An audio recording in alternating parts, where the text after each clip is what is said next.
global infrastructure is crumbling this evening as the Nintenbyte podcast continues its unprecedented rise. In cities across the globe, fans are rioting. The Pentagon has issued a statement describing the Nintenbyte podcast network as a pixel-based prophecy. Some say the rise was foretold, others say it's just a really good podcast. We're talking twisted nipples, milk, and a sock puppet who doesn't talk. It's dangerous to go alone. Watch this. Welcome to the Nintenbyte podcast, bitch. That's right, ladies and gentlemen, you're watching the greatest Nintendo podcast ever! Yeah! Is that a Joy-Con in your pants, or are you just happy to see us?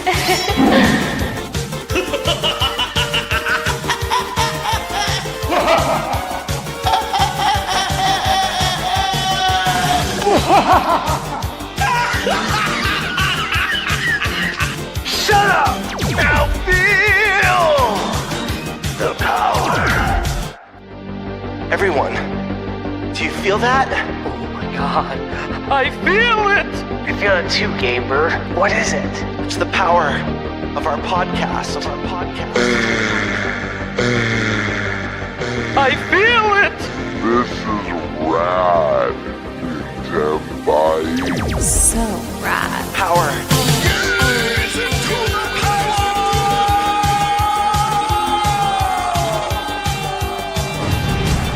Now bask in their glory.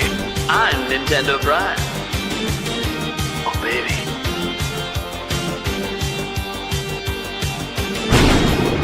I'm ThunderStash.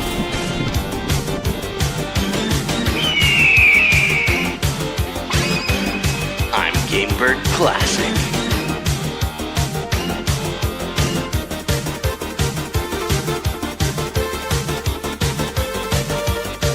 Nintenbyte rules.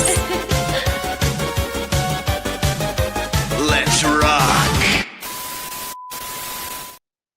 Hey everyone, welcome to the Nintenbyte Podcast Season 3, Episode 24. This is our Halloween special. That's why we're a little bit different if you're watching the video version. We also have a Halloween topic today as well. Halloween's a couple days away. I don't know what's going on. I feel like I'm in an alternate reality. We got two Marty McFlys. Yeah. And I'm not, this was not coordinated at all. There was zero discussion. Yep. 100% surprise. Well, besides me, because I already wore this once this month. But still, damn.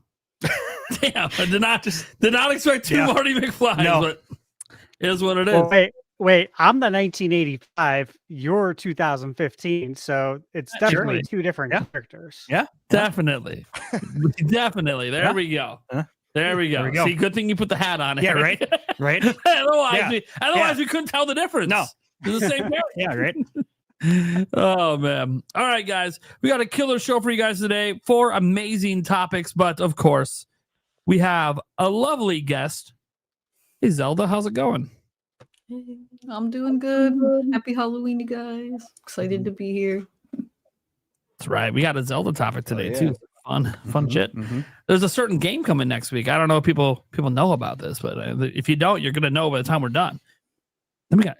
I don't even know how to describe this. Marty McFly with those glasses? I don't even... And that beard? Yeah. The grizzly beard? You got the grizzly beard going. Anyways, how's it going, Eric? Good. Yeah. He traveled through time and something went horribly wrong. Horribly wrong. Yes. I ballooned up a little bit. I think this vest used to close at one point in time, but not anymore. I don't know. It's 5 years ago, and I got it from a thrift store. So, yeah. All right. Oh, well, my shirt's popping on a little. Let's make sure the ensemble's correct here. All right. Then we got the Gamebird Classic. Now, who are you attempting to be? I think I know. I'm not attempting to be anyone. I'm just Captain Bird, dude. I'm here for the Nintendo booty. That's all. Okay, you're Captain Bird. See, I thought you might have been one of the Musketeers because you have the look. Like a D'Artagnan kind of look going. Ooh, D'Artagnan. I like that. Maybe next year. Yeah. We'll see. Just saying, you got the beard and the hair for it. I'm a mustache. I'm working on the mustache. I need to get what I need to get is that biblical beard balm. There you go. Yeah. There you go. All right. Then we got 1985 Marty McFly. How's it going? Hello, doing great. You know, guys, the usual busy. Man, it's up to like 1:00, finishing up the Dragon Quest 1+2 review. I forgot how long Dragon Quest 2 is. Like I misestimated it by probably 15 to 20 hours, which meant I was working like 18 hours a day. Well, it's a classic like that. It's a classic like that. You know, you can go to How Long to Beat just to double check. Well, you know, there's stuff I can't say right in the review, but there were a lot of things done to make the games longer significantly. I know they added new content, so yeah, and it was significant, like big time. So yeah, tired, but I'm happy to be here. It's gonna be a fun episode. Awesome. Oh yeah. And then you have me, King Clickbait. How's it going, my peasants? Yeah. I mean, you were already getting yelled at earlier today. I've been yelled at for clickbait today. I got yelled at for clickbait yesterday. I'm gonna get yelled at for clickbait every day because I am King Clickbaiter. So, look, it was gonna be Master, but the crown and Master don't really go together. So, your costume almost reminds me of the costume of if anyone ever grew up watching Pee-wee's Playhouse, there was a character named the King of Cartoons. Kind of reminds me of that a little bit, which is a huge compliment because I'm a huge Pee-wee fan. well, Renatus got our 712 in the chat, got my full correct royal name in there. King Clickbait, the master of baiters. Ah, yes. That makes sense. I have a title that goes along. Anyways, how you guys doing? We just got rated, by the way, by Nintentalk. Oh, nice. Got a shout out Nintentalk. He's been streaming all day, playing a bunch of crappy games on the eShop. Like the worst games he could find. Nice. Thank you so much, buddy. All right. We have some killer topics today. So who is going to go first? Eeny, meeny, miny, mo. I don't know why I did that because I knew where it was going to end up. Eric, let's have you go first. Okay. Let's go with the age of imprisonment hype check. Hell yeah. Start with the Zelda. Is it because she's dressed as... I see what's happening. You saw the Zelda, you're like, we got to go Zelda first. Yep. Got it. All right. Then let's just go to the Game Bird. Let's just go in order. Game Bird. All right. You know, I'll take topic 3. Third-party support ramping up for Switch 2. Okay.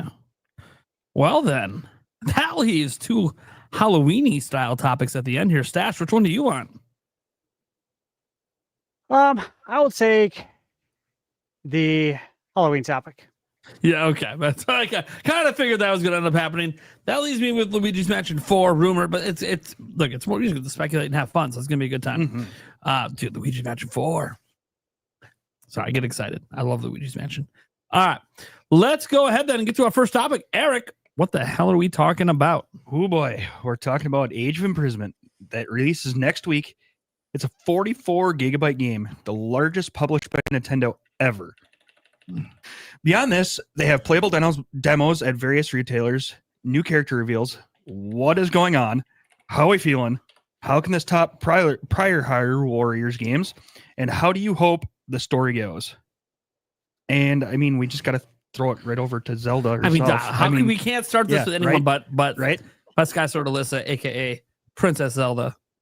Since I know what happens, I gotta be careful. I can't say too much. I want to spoil it. It's all right. I like spoilers. I got the nuts and the chocolate ready. Let's go. So I'm like beyond excited. You know, I've talked about it before on the podcast. How when it was revealed, I cried and like lost it because I was so excited. I loved the memories from Tears of the Kingdom when you find out what she's going through, and I really wanted to experience that. So when we got to experience it, I was really excited.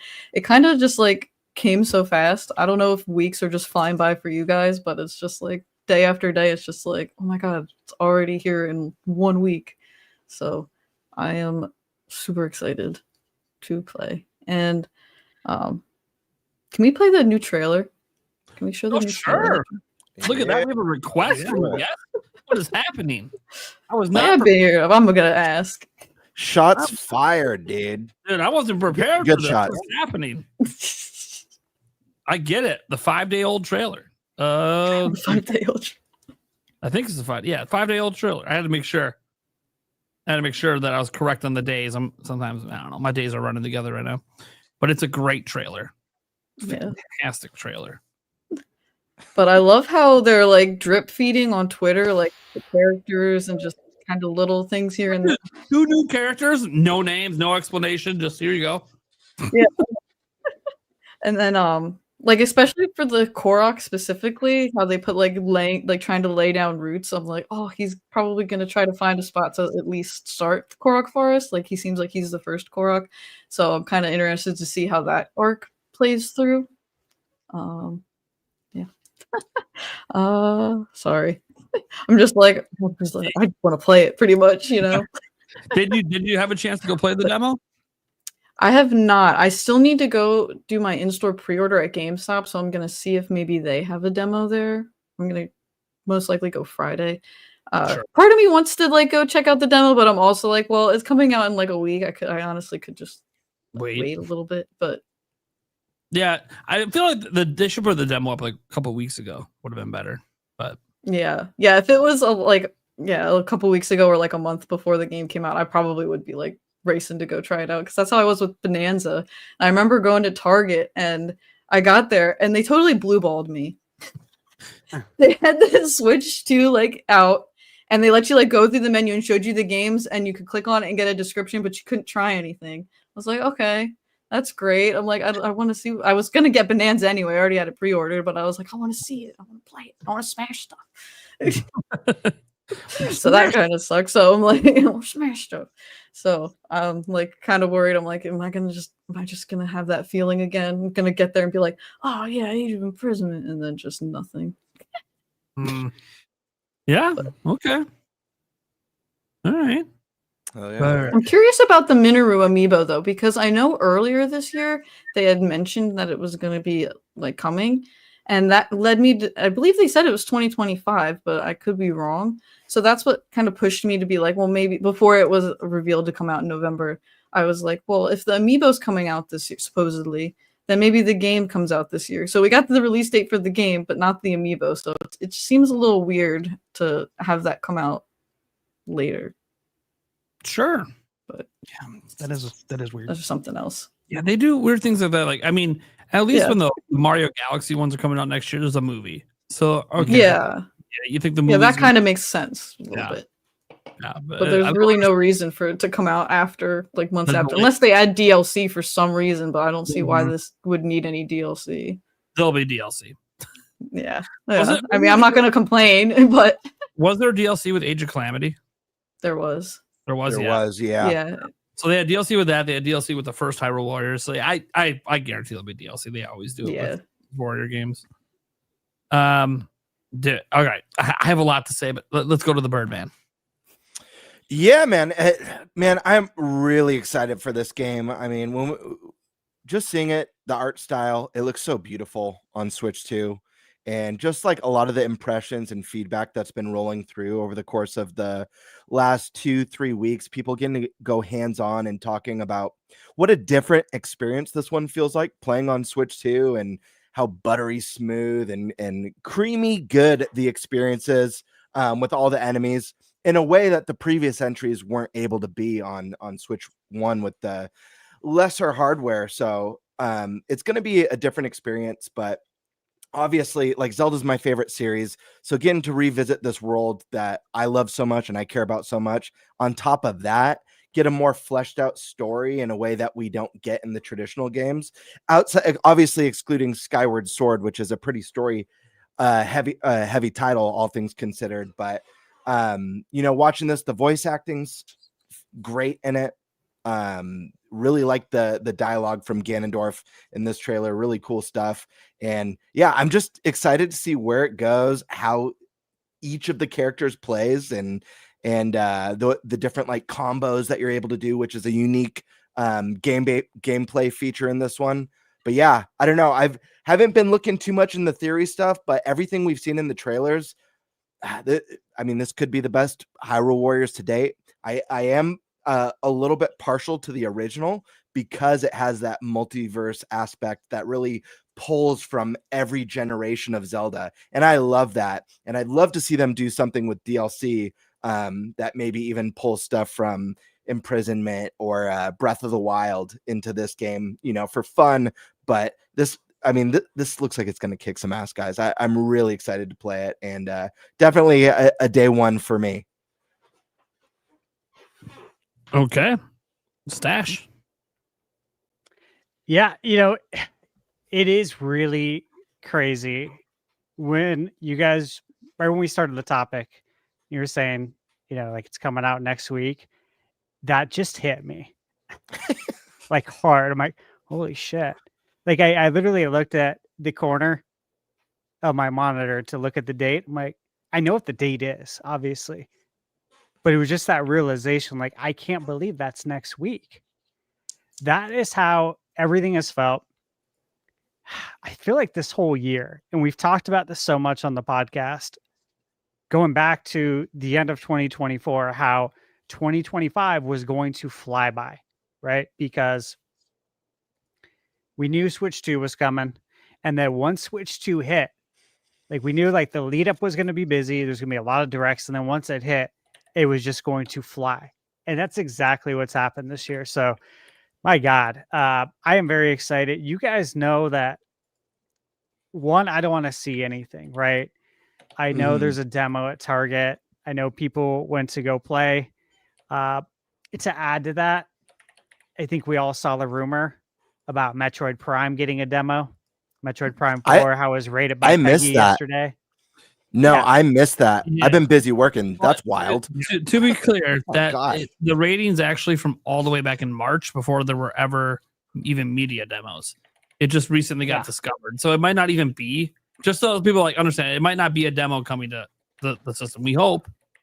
But yeah, it might not. There's precedence for it. Metroid Dread had a demo. And when I came back from the Switch 2 experience, that first podcast we had, what did I say? I said, all they need is a demo so everyone can try this. Like you have to put a demo out so you can get it, so you can understand these mouse Joy-Con controls.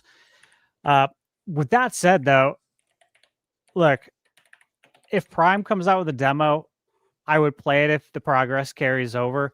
And I think if something like Hyrule Warriors came out with the demo and it carried over, I would, just to get a head start on the review. Outside of that, I have zero interest whatsoever in going to Target and playing it. I have zero interest in seeing any footage from anyone because, again, I want to experience this for myself. We're so close. We're right there, man. Yeah, I'll even say that. I'll even go as far as saying this so you guys can understand where I'm coming from. When Nintendo had emailed about that Switch 2 experience, I had said to Michaela when I was asking her, like, should we go?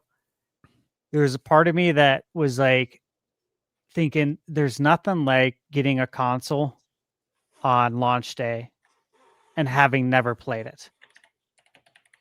And then there's something to be said for playing it early. And then all you do is think about it until it comes out because you played it already, right? And that can be a little damaging. And I really took that into consideration and put a lot of thought into it. So knowing that I went to those lengths when it comes to games, there's no reason for me to play this. You guys understand what I'm saying? Yeah, no, I'm glad you mentioned that because I've had the same sentiment. I think it's really cool. People have gotten to go out and play this.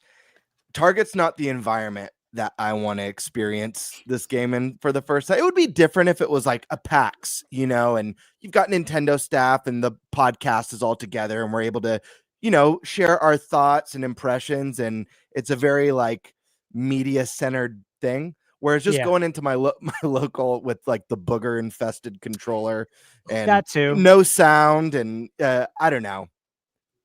Yeah, the sound's a big one too. Yeah, because you want to hear that iconic Zelda music, especially with Dynasty Warriors, because it's like 80s metal that they do Yeah. their soundtracks in, which is rad. So yeah. I Yeah, don't know. there's a lot to be said for that, and we know that. I know that from going on the Switch 2 experience, trying to hear the Metroid music while I was playing that, and I heard a little bit of the classic music, but it's really hard to hear it. And same goes for PAX. So what's it going to be like at Target, right? It's the same thing. Yeah. But we're just so close. I have no desire to go play it or to know any additional information. Right. And also, Well- there's a lot of video games out right now. Sure. Mm-hmm. Well, the good news is about the demo is it's not new. It's actually the exact same demo they had at Gamescom. So I already literally know everything and have seen everything in the demo because the footage is already out there. It's been out there for months. I've avoided it this whole time, thankfully. Yeah. So for me, there's literally nothing new in this demo that I haven't seen. If I do decide to go play it, it would just be to get a feel for the game. But I already know the little. There's hardly any story spoiled in the demo.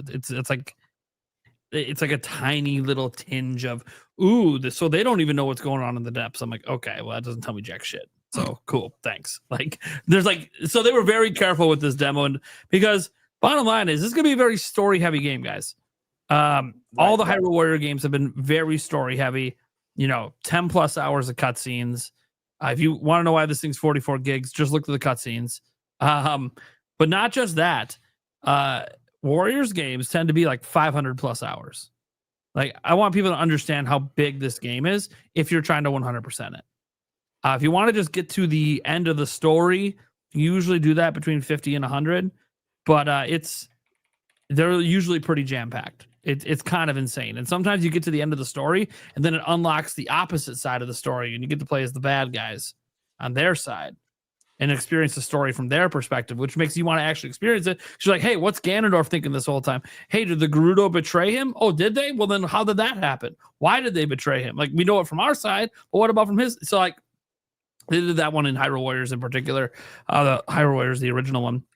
So I think that it's quite interesting. Let me just start here. Am I hyped? It's my most hyped game of the year. I shit you not. Since this was announced, nothing else has really mattered to me. I'm going to be clear. I love video games. Donkey Kong Bonanza is amazing, right? Dragon Quest 1+2 HD came out. I still got to finish 3 before I hop into there, but I'm really excited to play those games. 7 Reimagined next year. Resident Evil, all the games we played at PAX. Dude, I am pumped. I have Cyberpunk. I got all this stuff I've been playing.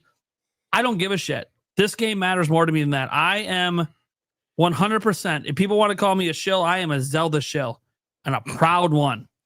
They could charge $500 for this game. I'll probably find a way to buy it. It is what it is. Don't do that, by the way, please. Please. They're not going to give you ideas, Nintendo. Please don't do it. Dude, they have a $200 vinyl album thing coming out. Shit, I wish I had that money today. I'm worried it's going to be sold out before I have the money to pay for it. Because I'm going to have to wait a month.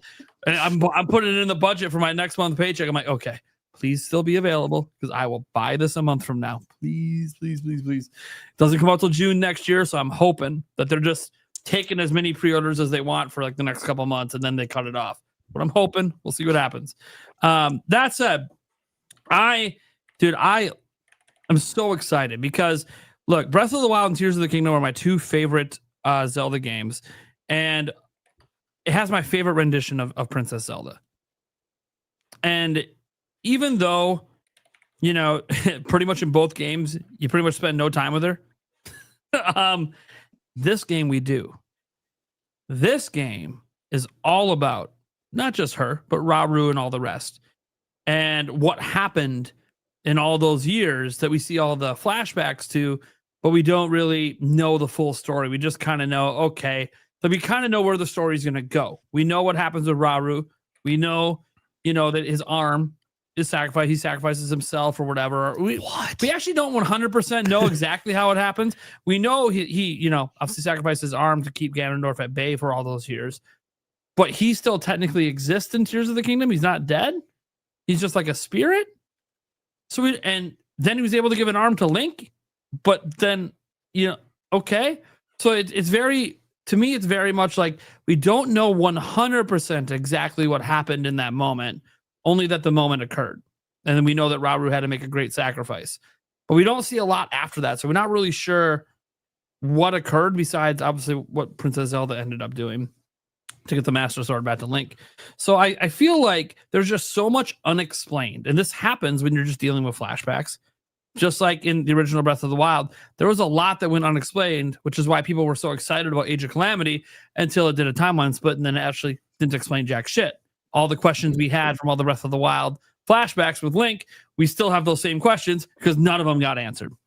But this time around, this is what's so exciting. From the moment they announced this game, they said this is the canonical tale of what happened. Canonical. It's canon. They've been advertising it as canon this entire time. People go, well, no, they did that with the last one. No. They said it's a prequel, and it's the only Zelda game that's going to happen during that time period. That was what was said. They never called it canon. I double checked every interview, every piece of advertisement. At no point was it ever advertised as a canon story. Just it's a prequel and it's the only game that's going to take place during that time period. That's it. They never said that it was going to be canon. Now, technically, you can argue it is. There's a timeline split, whatever. What happened in it could still be canon, but we just don't have a game that follows. You can make all the arguments you want. You don't have to argue with this one. From the get-go through today, canonical. That's how it's being advertised. That is so exciting to me because that means all these hours of cutscenes we're going to get are all legitimately part of Zelda lore officially. That is crazy. That is awesome. It deals with my favorite version of Zelda. Rauru. No, just put it this way. I know this isn't the Ocarina of Time imprisoning war mentioned, but this is an imprisoning war we get to. We're battling. We're fighting the imprisoning war. Like Zelda fans, you understand what's happening next week? We are fighting the imprisoning war. Like we've been dreaming of this shit since I was like 12 years old. And I know it's not that imprisoning war, right? It's not that one. I always wanted to liar. do This one might be predating that one potentially. This is like I've been waiting decades to fight the imprisoning war.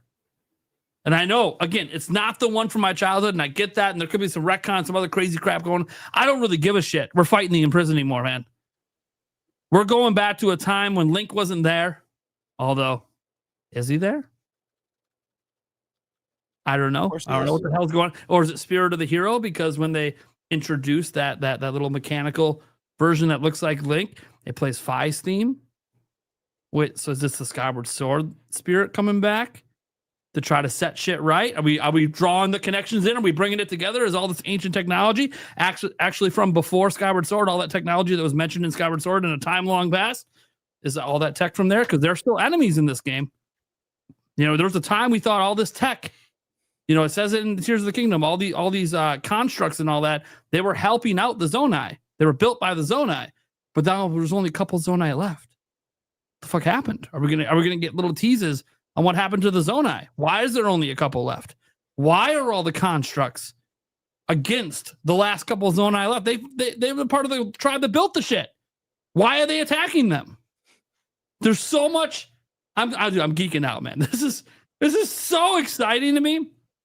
As we're watching Back to the Future, this is so exciting to me. I've been geeking out from the very beginning. And here's the thing. I really love the Hyrule Warriors gameplay. I always have. I've always enjoyed the gameplay. I know people think it gets repetitive. Dude, they offer the variances in all the characters you can play and all the different ways in which they can attack. That's what creates all the variance for you. And, dude, they put boss fights in these games. We've already seen a couple teased. My God, do they look good. Those boss fights look incredible. They look, dare I say, almost better than any of the boss fights in Tears of the Kingdom. Maybe, besides maybe Ganondorf one. Those boss fights look pretty insane. They might even be harder because the thing is, Koei Tecmo was not afraid to make their Warrior games difficult. Usually there's difficult settings. You can make it as hard as you want. I'm really, really excited for this. I haven't played the demo mostly because after watching other people play it, I realized, this is the same demo I already covered, right? There's nothing new I'm going to discover in it. So the only reason to really go play is just because maybe I want to drop an impressions video or something, like, whenever review day or preview day is officially, I could pre-make a video and drop an impressions video, but then they're going to have so much more information in theirs. I don't really want mine to get more attention than the people that legitimately have it and were able to like do real coverage, because then I'm drawing attention away from you actually learning something new and not something that I've already done or covered months ago. Right. So then it's like, okay, so just play it for yourself. Look, if I happen to find myself, I think the only place that has a demo unit's Best Buy. If I happen to find myself at Best Buy for some reason this week, yeah, I'll probably try it. But I don't need to. I'm good, because I already know what happens in this demo. The game's next week. It's literally next week. It's gonna be in my hands. Look, I'm not as pumped for this as I would be like a brand new Zelda game, a brand new 3D Zelda game, of course. If that's what we were talking about, not only would I be dressed as Link or Tingle or something like that right now, I don't know if I could do this podcast sitting down. Eric, you might be ready to stand for 4 hours, because that's what's happening. Or you can sit somewhere else. Go set yourself up. Go set yourself up at the other desk, because I'm going to be too hyped. I'm going to need to walk around and pace myself. I shit you not. When the new Zelda game is revealed, and then it could be next year. So I hope, not to interrupt you, but I really hope the timing of the next Zelda reveal lines up with, it's like a direct day, same day as the podcast. Like I really hope we get to do a bonus podcast just because the new Zelda was revealed. Well, we do absolutely. That's a general direct. We do a bonus show either way. Yeah. That's true. But like we don't always do it for like the single game directs. Like we didn't do a bonus direct for bonus podcast for like the Kirby direct. I don't know if we'll do a bonus podcast if there's ever a dedicated Zelda direct, but I'm gonna be live no matter what happens. I'm gonna be live that night. If you want to make it, I don't want to do it, but I'm gonna be live. Listen, I don't want to toot my own horn here, but I kind of predicted on the show that this game would share the story of the events leading up to Tears of the Kingdom, and yeah, he did. I mean, kind of looks like that's what we're getting, guys. Yeah, he did call it. I'm just, yeah. What's funny, Nathan? I laughed at the time that you said that, and I'm laughing at it again. Just I mean, you're speaking fact. Also, just the fact that they leaked that cool Easter egg from, there's like the split frame in the trailer where it shows the Twilight portal and young Midna, appearing in the game is just really cool. And I'm just really excited to see what they do with that. Oh yeah. Eric, you got any thoughts? I can geek out dude. Go for it. No, I'm good. Geeking. I'm good, because here's the thing. Not next week, but the week after, when we have our impressions show for it, we have Skysword coming on, and we have the Geek Apprentice. Obviously, I got to geek out with the geek here. See how that works? I mean, so there is that. I mean, yeah, I'm super excited for this. I haven't pre-ordered it yet, but I'm getting there. Yeah, I mean, what as Gamebird said, it's definitely the story leading up to Tears of the Kingdom. So, it's going to be interesting to see, fill in the gaps between the cutscenes and things like that from Tears of the Kingdom, and see kind of how the story actually plays out and things like that.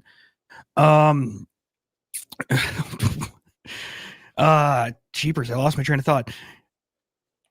God, I do enjoy the Warriors games. I've only played the actual Age of Calamity Hyrule Warriors. So would you say you're a Warriors fan? Yeah, I like the actual. Fuck Warriors you. The game. Bucks are going to beat them tomorrow. Fuck you. I knew where you're going with that too. I walked right into that one. I haven't quite gotten into the Bucks season yet, so I'm working on it. Even though it's looking pretty damn good. Better than expected, that's for sure. Right. But yeah, I mean, does this have the ability to be the top Hyrule Warriors game? I mean, yeah. I think this is one of the most anticipated storylines that a lot of people have wanted. So it's really going to be interesting to see how they pull this off and the different details and things like that, that they come up with to tell a story. It's now watch, they completely pull a fast one and it's completely rearranged and stuff like that. And you're like, wait a minute, I thought this was supposed to happen next based on the cutscenes. What the hell? Because Nintendo, Yeah. So I mean, it's gonna be hopefully a damn good game. And Jesus. Yeah, I mean, Take a breath. Yeah. Are you Yeah. okay? Can you breathe over Take a there? breath. no. Okay. It's okay. I mean, Well, I didn't good even realize that there was an actual thank you, Alyssa, for pointing out that there was another trailer. I missed it completely. Yes. Yes. Because I live under a rock. Yeah. I know Yeah. you don't. It's just proof he doesn't watch my YouTube channel. It's okay. Duh. I literally played the entire trailer with audio and I don't do that. People know I'll play some, like parts of trailers when new trailers drop. I never play the full trailer with audio, and I said, nope, there's voice acting. I ain't talking over this. Yeah, there's that. Now, is it the same voice actors as Yes. Tears of the Kingdom? Yep. Nice. Yep. Also, just want to throw this out here. It's not actually part of our topics today, but some Resident Evil 9 stuff leaked today, and then let's just officially announce some things, such as the fact that there's a Resident Evil 9 Switch 2 Pro controller. Just want to throw that out there. I know it has nothing to do with our topics today. It's be in my video tomorrow, but I locked it down. Yeah, I kind of want to lock this down myself, to be honest. It's gonna go quick. The website was crashing when I went to check out. It was within the first like 5 minutes of the podcast. Maybe I'll I have you keep lock on the refreshing. second one for me, and I'll pay you back. Well, I think you can only get one. Yeah, I guess one per account, I believe, if I remember right. Yeah. Yeah, it won't let me add anymore. Anyways, I just wanted to throw that out there, a little bit of news, but I'll cover that tomorrow on the show. If there's any still left to buy, it'll still get covered tomorrow. Perfect. Okay, so I was actually stalling because we Okay. have a special guest. Okay. Oh, Snapple! Hey, Joycey, how's it going? What's up? Everyone rejoice. The Joyce is here. Juicy J? Hopefully. Maybe she's Questionably. here. She doesn't have her camera set up. I don't think she has No. anything set up. No. Isn't that what Hopefully- AVS called her? Juicy J. Yeah. That's so brutal. I think I called her that once on a live stream, and then he just thought he had permission to do it. Now I'm like, Oh, dude, Lord. that's a friend thing. What are Yeah, you right, doing? right. What are you Isn't doing? that isn't that like an R&B artist or something like that? Or am I? Yeah. No, Yeah. maybe she's That's still getting right. her camera ready. Yeah. Okay, so Joycey wants to come on and talk about this topic. Clearly, it's Zelda. Oh, she's almost ready. I can see. Yep. She's getting her I'll be camera. right. I'll be right back, gentlemen. Good thing Okay. before we move on to a new topic. Yeah. Yeah, I forgot part of my costume. Right. Well, there you go. See, we were supposed to have 2 females on today, and we're going to have 2 females on today. Love it. Ba, ba, ba, ba, ba. I have no idea what she's doing though. Right. You guys can't see Yeah. on her camera. Yeah. It keeps like changing colors. I It's don't- like she's rubbing. It's almost like she's putting the thumb cap across on and it. off. Yeah, right. She'll get it. Yeah. She'll get it figured out. She's done podcasts before, so Yeah. let's keep the Zelda conversation going. Then. Yeah. I mean, Do I go back to geeking out because Yes. I totally will. yes. I can't help it. Dude, it's Zelda. I do really like all the cool moves that they do together, and they showed a whole bunch of different ones in the recent trailer. I really like that, and the whole like they're keeping the hands theme, like working together and stuff. I'm cheesy, and I like that stuff. Like I love anime, and that's a big thing in anime. How do you like? Power of friendship.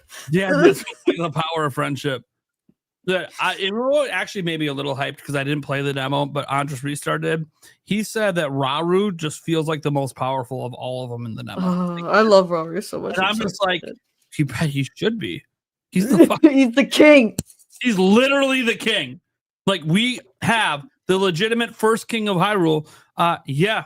And we already know he's the one that sacrifices to stop Ganondorf. He has to be the most powerful of everyone on this side. So like he should feel powerful, and that's awesome. Oh, it's so awesome. Anyways, dude, okay. So I just want to I'll give a few predictions on the story here. guys, these are just predictions. We don't actually know what's going to happen besides what happened in Tears of the Kingdom. I think there's going to be a lot of really interesting things here because there's so many characters we never met in Tears of the Kingdom that are going to be in this. There's things like the Korok. You know, I've been wondering about the Korok and like, is it? Yeah, it's just a crackpot theory that HMK threw out there. Like, is it going to be the Great Deku Tree? Like, and I understand, guys. No, it can't be the Korok or the Kokiri. Guys, this predates Ocarina of Time. You realize this, right? This time period predates Ocarina of Time. The Koroks could have been around before and then went away and became Kokiri and then became Koroks again. Who really knows? It's Nintendo. They don't really give a shit about the storyline. They said it out loud in an interview. This is not me bullshitting you. They said it. So, you know, they'll do whatever they want, but it kind of makes me like, you know, there's a caption for him about setting down his roots somewhere. I'm like, oh shit, is this the Great Deku Tree? I love the idea of that so much. Like I really love that. I hope that's true. We're gonna like cry. We're gonna get so attached to the Korok towards the end. He's gonna be like, and now I need to do this for Hyrule. And he like becomes the Deku Tree, and we'll all just be bawling, or I will be. I'll cry. Hey Nate, can you hear oh, me? we hear you, Joycey. We hear you, Joycey. Finally. Okay, good. I'm not gonna stay long. As long as you want. Well, thank you. I'll be on for the your podcast after Age of Imprisonment comes out. But I just wanted to say real quick on behalf of the Prime community, Nate, Tabby, Roger, you know, Stash, Eric, everybody helped. We went on the hunt for your most favorite and most anticipated game, which is Henry the Hamster 2. We talked to the developers. We tried to get you a 4K 120 FPS version. Did he leave, Eric? No, he's here. Make him come back. Get your butt back on camera off. So we tried, man. We talked to the developer and everything. Naturally, they don't have a dev kit yet. So as a community, this caused a very big issue. So instead, we all settled on getting you Age of Imprisonment on launch day. So that is a gift from the Prime community to you. Thank you so much for just letting us be our quirky selves over here. And we, of course, did not want to play a Zelda game without your input because we're not going to let what happened to Echoes of Wisdom happen again. We're just not going to let that happen again. So that's our gift to you. And Eric was so kind enough, and Birdie and Stash were so kind enough to let me come on and just explain that to you. And it's from the entire community. So yeah, and shout out to Tabby, who is the one that gave us the idea in the first place. So we got to play it together. This is the only Zelda we're getting until 2030. So yeah. So Could be a remake or remaster. Yeah, could be a remake or remaster. Well, we got a movie. Well, yeah, we got a movie. So, but at least this one we can all play together. On the stash, so we can all go together for his birthday. Ooh, yeah. Been debating on that. Oh yeah, good point. And that's also a few months after my birthday. So yeah. No, I've been debating on. Hey, do I just make the plan just to go as buds, go to the movie? We'll see. Well, I'll just crash at Stash's house. I'm out. Well, so much for that idea. It scared him away. Yeah, right. Right, Stash. I won't ruin your birthday. I promise. Anyways, first off, holy shit. Thank you guys to everyone involved, however many people it is. Did not expect that. That's great. I'm the one that gives away copies. No one gives me shit. Exactly. I'm the one I gotta buy 3 copies next week for people. Like, holy shit. And you still only have to buy 3 copies because Eric got all the details and everything. So, you know, Eric, this one's from us. Physical. Yeah. Fuck yeah. Of course. Like, come on, what are we? Right. I'll email you the details, stuff to pick it up. The details, yeah. Okay. I just pre-ordered it, and sure. I'll just tell you. I'll just put you down as the pickup person. Yeah, sure, not that hard. Sure. All right. I just wanted to tell you guys that I'll be on again for after Age of Imprisonment is revealed. But so thank you for letting me interrupt your podcast. I just wanted to tell Nate that. Y'all have a good night. I'm going back in the chat. Thank you, Joycey. Thanks, You're welcome. Joycey. Thank you. I'm getting kind of emotional. Can someone else talk for a little bit? Yeah, no, like I said, I was just trying to stall because we had a couple people that were working that needed to get home, and yeah, that was really, I didn't lose my train of thought at all, even though it's very, very believable. I was just stalling. Oh, dude, you know what? What? You sold me on that. What? That I lost my train of thought? Yeah, you did really. You might have a future in acting. To be fair, he's lost his train of thought. Oh, like I've a lost my billion train of times thought on this multiple show. times. I know, but you sold. I know you have, and it felt like you literally did. That was very good. Yeah, Very that's why I was believable. like, Eric, take a breath. Right? I'm like, how the hell do I stall? How do I stall? How do I stall? Shit. I can't think of anything else. What the hell? I lost my train of thought. Fuck it. So just next time, just act like you got a really bad cramp, like a Charlie horse. Grab your calf. Yeah, because everyone knows how shitty that feels. Yeah, right. To get a Charlie horse in your brain calf. cramp. Yeah, so no, they Stash put them all in contact with me, and it was just I was like, all right. They were trying to figure out how to order it and get it to you before on. I thought something was weird when you said we got a special guest, Joycey J. I'm like, what the fuck are you doing talking to Joycey J? What the fuck did this happen? Oh yeah, I already thought it was weird. I'm like, wait a second. By the way, as far as I knew, they didn't talk to each other. If you check your Twitter, your Discord DM to her, the link is in the chat. What link? To the podcast. In what chat? Your Discord chat to Joycey. What are you talking about? I'm logged into Discord. Your Discord on this. You're PC. logged into my Discord. Yeah. Oh. So I'm just like, screw it. So I just messaged her. You messaged her. Yeah. Oh, okay. And you just said no. It only shows me when there's new messages. I know. I know. No, I know. Yeah. Yeah. So it was just one of those things. They were trying to buy it and make sure that you got it on release day, and they were worried that if they bought it from like Amazon or anything like that, it wouldn't arrive. Yeah, the physical copy wouldn't arrive. I'm just like, I can pre-order it from local and just do that, and they're like, oh yeah, that works. So I literally went down to Best Buy and ordered it online while I was standing in Best Buy. So well, thanks everyone that's involved. I don't even know what to say. People don't buy me shit. I mean, even in real life, like I don't get presents from people. Eric don't get me shit most of the time. Unless it's like, well, for my 40th birthday, there might be another depends. Yeah. But no, I'm serious. I'm the one always like, you guys have no idea, man. I'm the one always providing everyone else. My fiance sent me a very touching message today.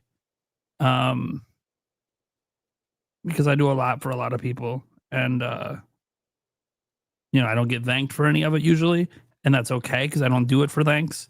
So it really caught me off guard when she sent me that message. And then for this to happen the same day. Oh, man. I was just worried that you had already bought it. No, because you sent me the money, and I was like, oh shit, he got paid. Yeah, I got paid, but no. Yeah. I'm gonna be honest. I didn't know if I was gonna get it at all for myself. At least not day one, because the way the bills all worked out and having to buy the new washer and dryer and having to buy all the copies for the giveaway. I was kind of hoping that maybe Nintendo sends me one in the wee hours on launch day. Sometimes they do that. Sometimes there's no guarantee that they send me jack shit. But they did send me a copy of ZA that I just shockingly got at like 6 p.m. on launch day. I was like, well, maybe I'll hold out hope for that. Otherwise, I'm going to get jealous of everyone else playing, and I'm probably going to go DoorDash a little bit to get the money for it if I didn't have it. But no, seriously, guys, this is incredible. And look, bottom line is if Nintendo sends me a copy, I'll use it for one of the giveaways to whoever won. If they do send me a digital code, since I won't need it now, right? So it saves me money either way, because one of the giveaway items will just be what Nintendo's code if they do send it to me. But oh god, guys, sorry, like literally, no, my kids don't get me fucking presents. This guy's all morbid that no one gets me anything, but they're kids. Like, what do I expect them to do? I'm the one that's busting my ass supporting a family of 5 all the time, no matter what happens. And now I got people that have my phone number from my channel messaging me, probably saying congrats and everything. I have no idea. Just thank you. Man, I know, like this, guys. I know, like for onlookers that have no idea this was going on. What's the big deal? This is a big YouTuber. He does giveaways. He can buy his own stuff. All of that's true.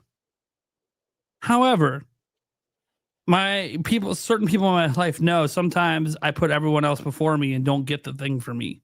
Like, this is my most hyped game of the year. I don't have it pre-ordered. Well, I guess I do have it pre-ordered now, but I didn't have it pre-ordered. And oftentimes I don't go get the physical copy. You know, I hope I get a free copy from Nintendo. And if not, I buy it last minute if I can't even afford it. And even then, sometimes I got to go sell stuff to make sure it's not going to affect my family. You know, like I have this whole thing here but this is my backup plan. If I didn't somehow have the money, was I have, this nice JSOX thing with like my physical Switch 2 games. If I had to go sell a few of them to get it, I would do it. Now I don't have to. So bottom line is, this means a lot to me. Thank you so much. And I think we still got a show. This is wild. I'm glad I'm not the next topic. We should probably move on to the next topic. Next year, we just got to find a way to get Nate a copy of Wild Woody. Oh, geez, I want a copy of that too. Oh man, I gotta review that. When I get a moment, that will be one of my next retro reviews. When I have a moment to breathe, whenever that's going to be, please remind me. Otherwise, I will forget. But if you remind me, any of you guys, anyone in chat, if you remind me this, I will play that game. For a brief moment, I thought it was a joke gift when she was going off the Henry Hansen. I'm like, did she find like a collector's edition somewhere? And Eric's about to whip it out of his fucking pocket right now, and I'm about to be like, God fucking damn it! That would have been better. This is all a setup for the podcast. He wanted to get my live reaction to a collector's edition of Henry the Hamster 2. Anyways, okay. What's our next topic? I think it's on Bird. I should tell everyone this real quick. The Resident Evil Generation Pack for Nintendo Switch 2 just went up for pre-order. I'm checking out right now at Best Buy. $89.99 for 3 Resident Evil games, including the new one. Insane. What? All 3? All 3, and it comes in the box. 7, 8, and 9. I'm checking out right now. Yes, I am over 17. I don't know. You sure about that? Well, actually, yeah, I think I'm still in high school. Yeah, right. Send me the link. God damn it! I don't even know if I can afford this, but I can't. It's a killer deal. Hey, you guys remember how when I was getting Switch 2, I was talking about all those Best Buy certificates, and how if you spend X amount, you're getting it for the Best Buy certificate. I'm applying $35, $45, $55, $70 right now in certificates. Nice. Yeah, I gotta do it. That's a good deal. I bought a few games with the certificates and then returned them. So the certificates would then restart with another 60 days. Stash is how a you deal. take it to the big Stick corporate companies. Yep. Yeah. Okay. All right. Holy shit. All right, let's move on to the next topic. What is it? What are we talking about? What are we even talking about, Game Bird? Is it the bird time? All right. Third-party support, guys. It is ramping up for the Nintendo Switch 2. We've got Assassin's Creed Shadows, System Shock, Fallout 4, commitments from Xbox, a third Final Fantasy VII remake game, maybe a fourth. Just absolutely crazy. I think this is something all of us expected. But I want to kind of start this topic off with ThunderStash, because I know specifically Fallout, this is something that Stash has been talking about forever. And he's just made a lot of third-party predictions. Most have come true already, and I'm sure many more will. I think a lot of this stuff makes a lot of sense. So I want to get Stash's thoughts on this, as well as what else you expect to come in 2026. Stash, take it away, man. Okay, cool. Thanks. Yeah. So, obviously we talked about EC Shadows, and long before the Peggy rating, we was talking about this last year, that the belief is that all the PS4 era Assassin's Creed games were going to be coming to Switch too. And last year I had mentioned that they all got next gen updates on PS5. And I felt there was a reason that they were going in and cleaning them up, right?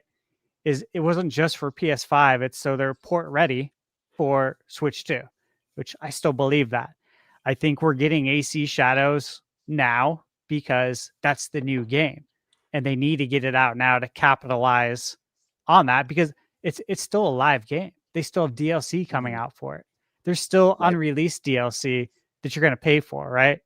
And so it financially makes the most sense for Ubisoft, which again, keyword financially, right? They need to capitalize and make as much money as possible. So makes way too much sense for them to get Shadows out now. And then after that, go to the backlog of games. And there's plenty. I think there's about 4 or 5 that I expect to come to Switch 2. Obviously, there's going to be other stuff from Ubisoft. The Rabbids games will get that Switch 2 edition.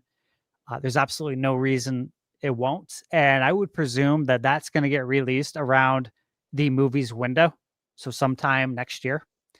Again, the movie is like a magnet, right? And it's just raking in all that money. And anything attached to that magnet that's Mario is going to make more money. And so take that Rabbids game, attach it to the magnet, it's going to rake in the dough too. So it makes perfect sense there for Ubisoft. System Shock. All right, yeah. So look, I love these games. More importantly, though, I love the studio behind it. Bro, Night Dive Studios is badass. They are taking all of the boomer shooters, which is what they're calling it. I mean, I grew up playing it. I'm not a boomer, but that's fine if you want to call me one. But look, we played all of these growing up. You guys did too. And it's interesting. There's so many games I've reviewed on my channel. And one of the games that I think I enjoyed, I wouldn't say the most, but like way more than I thought I would, is the Star Wars Dark Forces remaster by Night Dive Studio. It is so good. And it retained everything that made the original so great, but really brought the game to life. It took advantage of the haptic feedback, the speaker and the controller where you can actually hear, shooting the guns out of the controller speaker. You could hear the doors opening with classic door opening sound from the Star Wars movies. And it would come through your speaker. So cool. And so I think that all of these games that Night Dive's been releasing, which is a lot, the Turok games at 60 FPS in 4K, all of those are going to come to Switch too. So if you go to Night Dive Studios website and you look at all the games that have come out on PS5, I would expect all of those to come to Switch too. Regarding, Fallout, again, I was talking about this last year. And I looked at our podcast last year, and I was talking about Fallout 4. The first time I brought it up on the podcast was in May 2024. This is before we knew anything about Switch 2. But yes, I said I fully expect Fallout 4 to come to Switch 2. And then I said it multiple times thereafter. And I explained why. Explained the logic behind it. I don't need to hear any rumors on the internet to know that that's coming. And again, I don't know about you guys, but I do expect the other Fallout games to eventually come out. You give us one right now, that makes sense. Again, with the season 2 coming out. And with the Switch 2, it's just great because you can sit on the couch and play Fallout 4 while you're watching Fallout on TV. Dude, this is easy money, right? If you're a marketing manager, this is cake right now.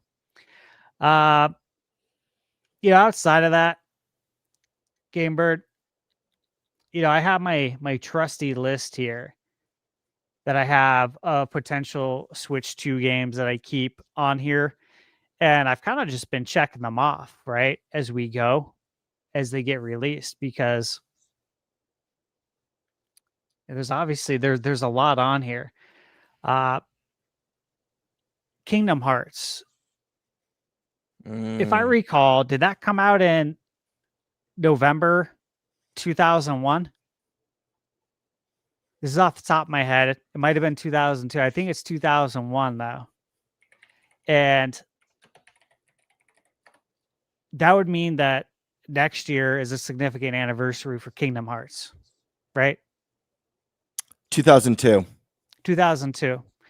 So as we know how anniversaries go, sometimes they're celebrated the year before. That way you have momentum going into the anniversary year. But something like Kingdom Hearts, actually having it physical, right? Which is key, not the cloud version. I think that's something that we see come over to Switch too. I think Dead Space comes over. I think EA Ooh, I will like bring that.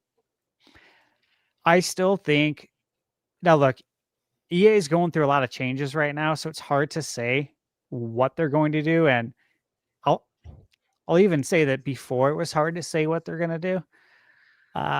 Logically, though, it makes a ton of sense to bring over the Mass Effect trilogy. I mean, this thing severely underperformed. I think I told you guys that I picked up like 5 or 6 copies of it for $5 each at Walmart.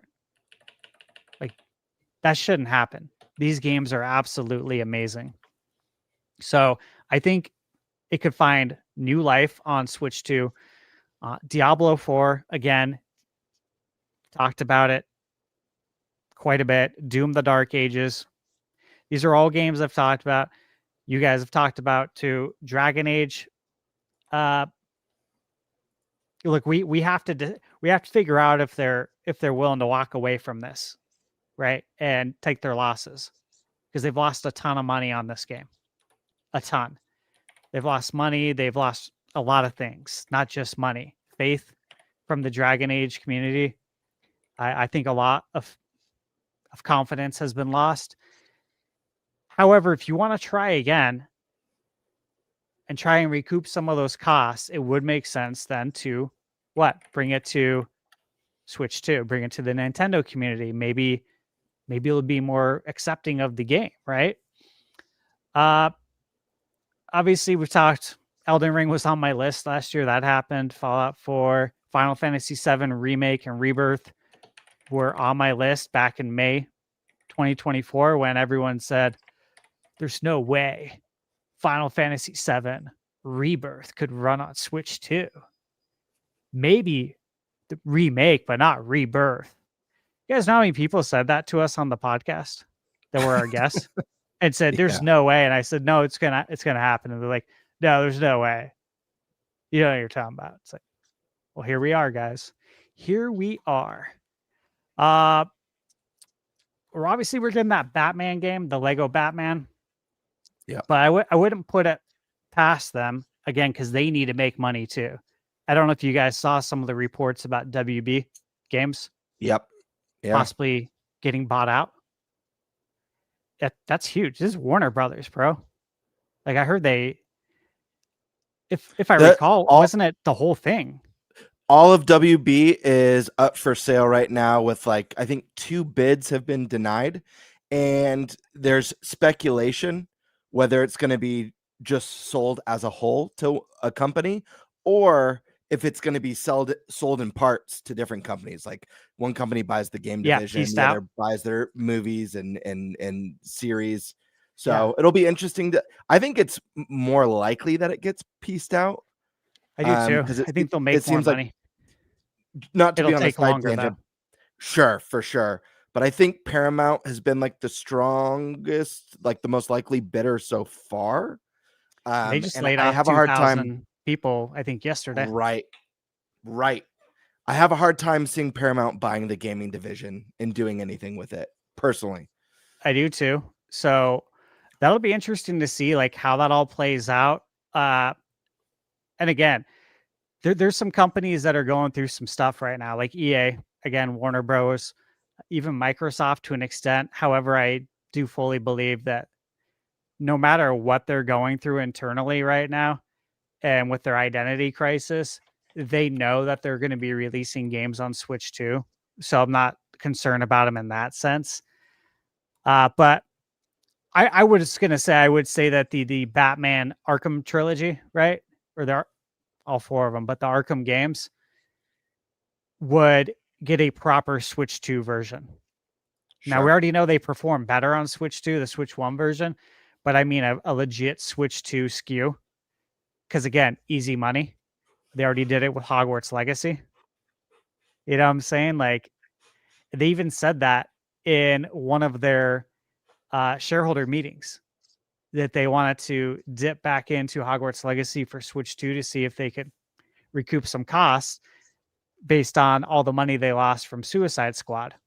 So it would make sense then to, all right, let's do something else that will sell, that won't take a ton of effort. We don't have to pay people a ton of hours to do this, to get these games running on Switch 2 better, because they already are by default. So you just need to go in there and fine tune it now. Halo Master Chief, I do still believe that's coming. I know that the Halo reboot was just announced, and it was announced for Switch 2, and some people are upset. It's still coming to Switch 2.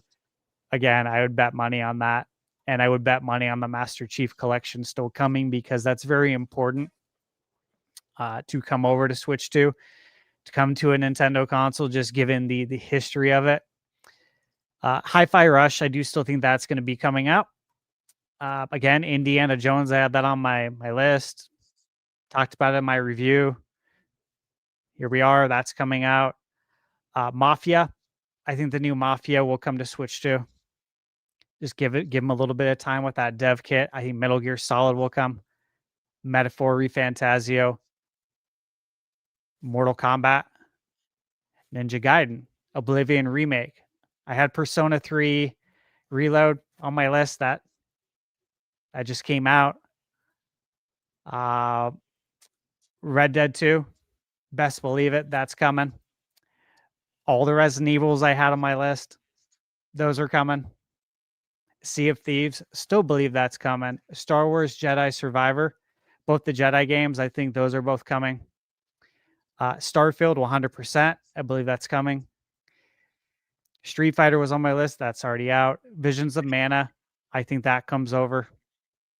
I think we get Blades of Fire by, Mercury Steam. I think that comes over. That underperformed, and it's a good game. Those are some of the games. I know I gave you guys a lot there.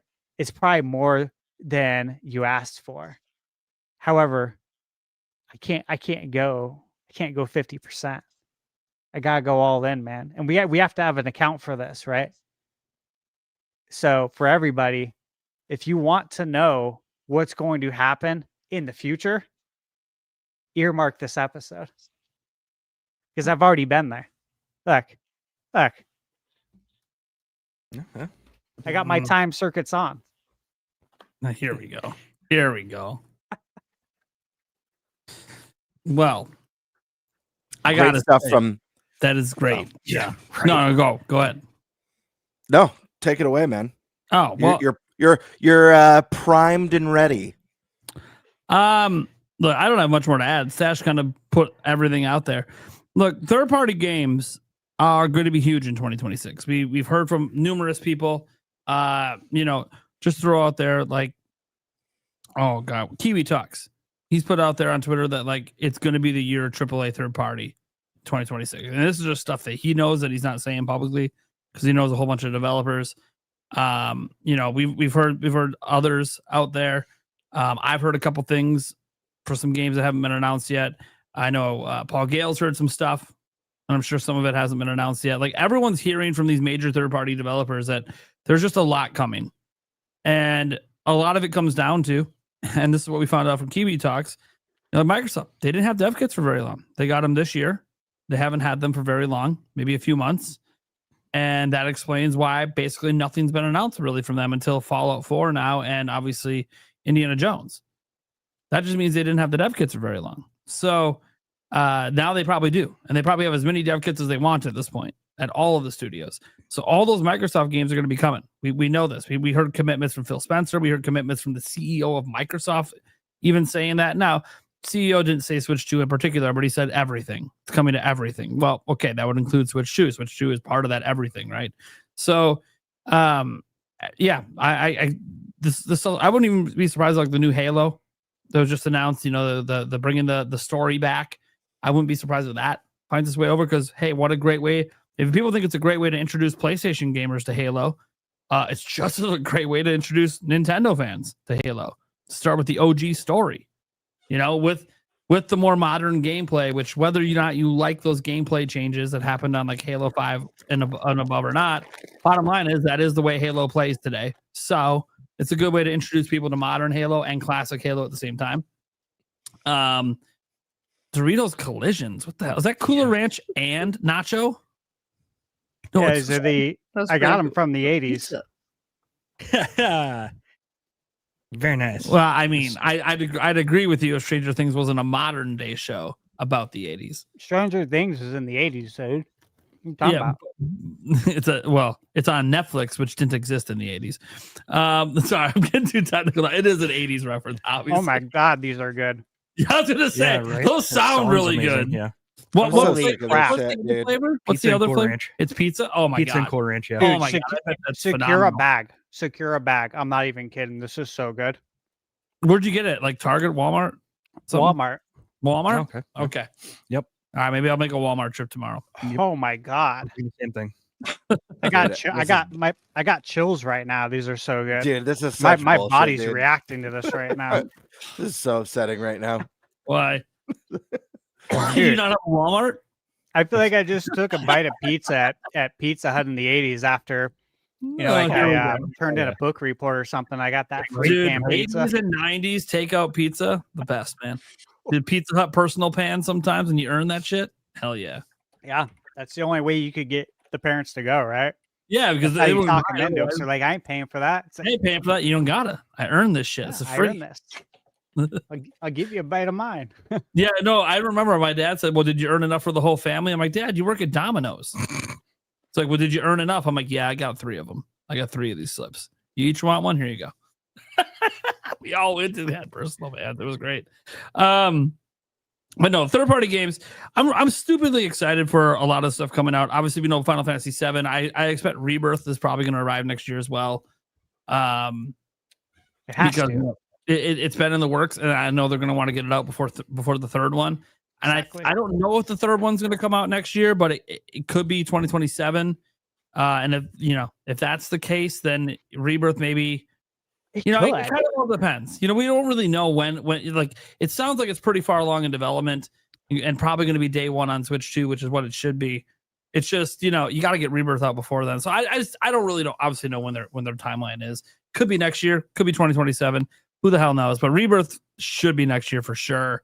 On both Xbox and Switch 2. And then, there's I'm going to keep bringing this up. It's not going to be next year. At least I'd be shocked if it was. When the hell is Dragon Quest 12 coming? I'm going to keep bringing it up until we hear about it again. It's on my Excel list. I looked at it. I'm like, I'll let Nate say that one. Yeah. Dragon Quest 12, man. When?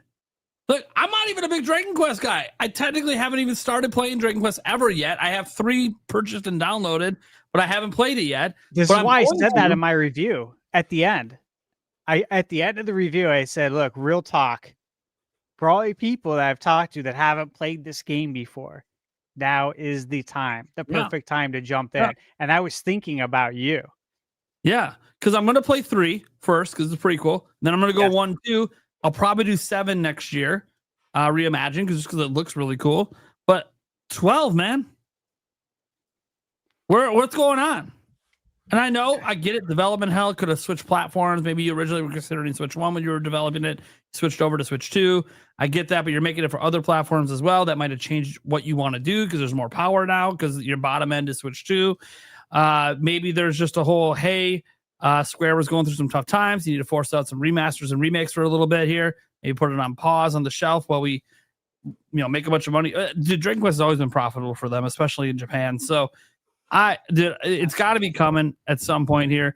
Obviously, the longer they wait, guys, the more pressure they're putting on themselves because 11 was so Like I haven't played it, but it's so beastly compared from like everyone has been telling me. Like it's such a good game. It's one of my favorite JRPGs of all time, and I don't say that lightly, but I will say that it's top 5. Yeah, for me, like with games like Chrono Trigger. I feel like that's what everyone says that's played it. It's again, I platinumed this game going into it with not having that in mind, but again, it was like this is so good that I want to see absolutely everything here and spend as much time as possible without like spending time doing nothing, because I don't like doing that in games either. Mm-hmm. But guys, I'm telling you, that Dragon Quest 11S, you have to get the S version, because that's the one that, because there's the regular version and then there's the S that came to Switch, and then that version was then ported over to PS4. There's a difference, a massive one, with the music, the fact that S, you can play the game in 3D or 2D on the fly.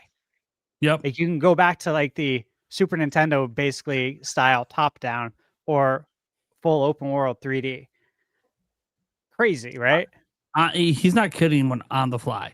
It's on. I've seen people do it like in streams. It's just instant. It's so cool. On the McFly. I was going to say you could say on the McFly. But yeah, no. I don't know if we're going to hear Dragon Quest 12. I don't think it's coming out next year. But could we hear about it? Could we finally see a new trailer for it? That'd be extremely hype, especially coming off 7 Reimagined. You know, that E3, that summertime. You know, get it back in the minds of people if it's coming anytime soon. Next year, 40 years. Yeah. That's a good opportunity to finally show it, right? Show it. Even if it doesn't come out, it's fine. Show it again, because we haven't even seen it. We only seen the logo, you know. Actually show it, reveal it, blow our minds, say 2027, 2028, whatever year you think it's coming, you know. I don't know. We'll see. Setting that aside, you know, there's going to be so many. I think what a lot of people on Switch 2 are waiting for all the day and date releases.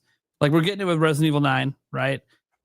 People want to start seeing that be more often, because that was the one thing on Switch is like, we got some major third-party games. Very few of them were day and date.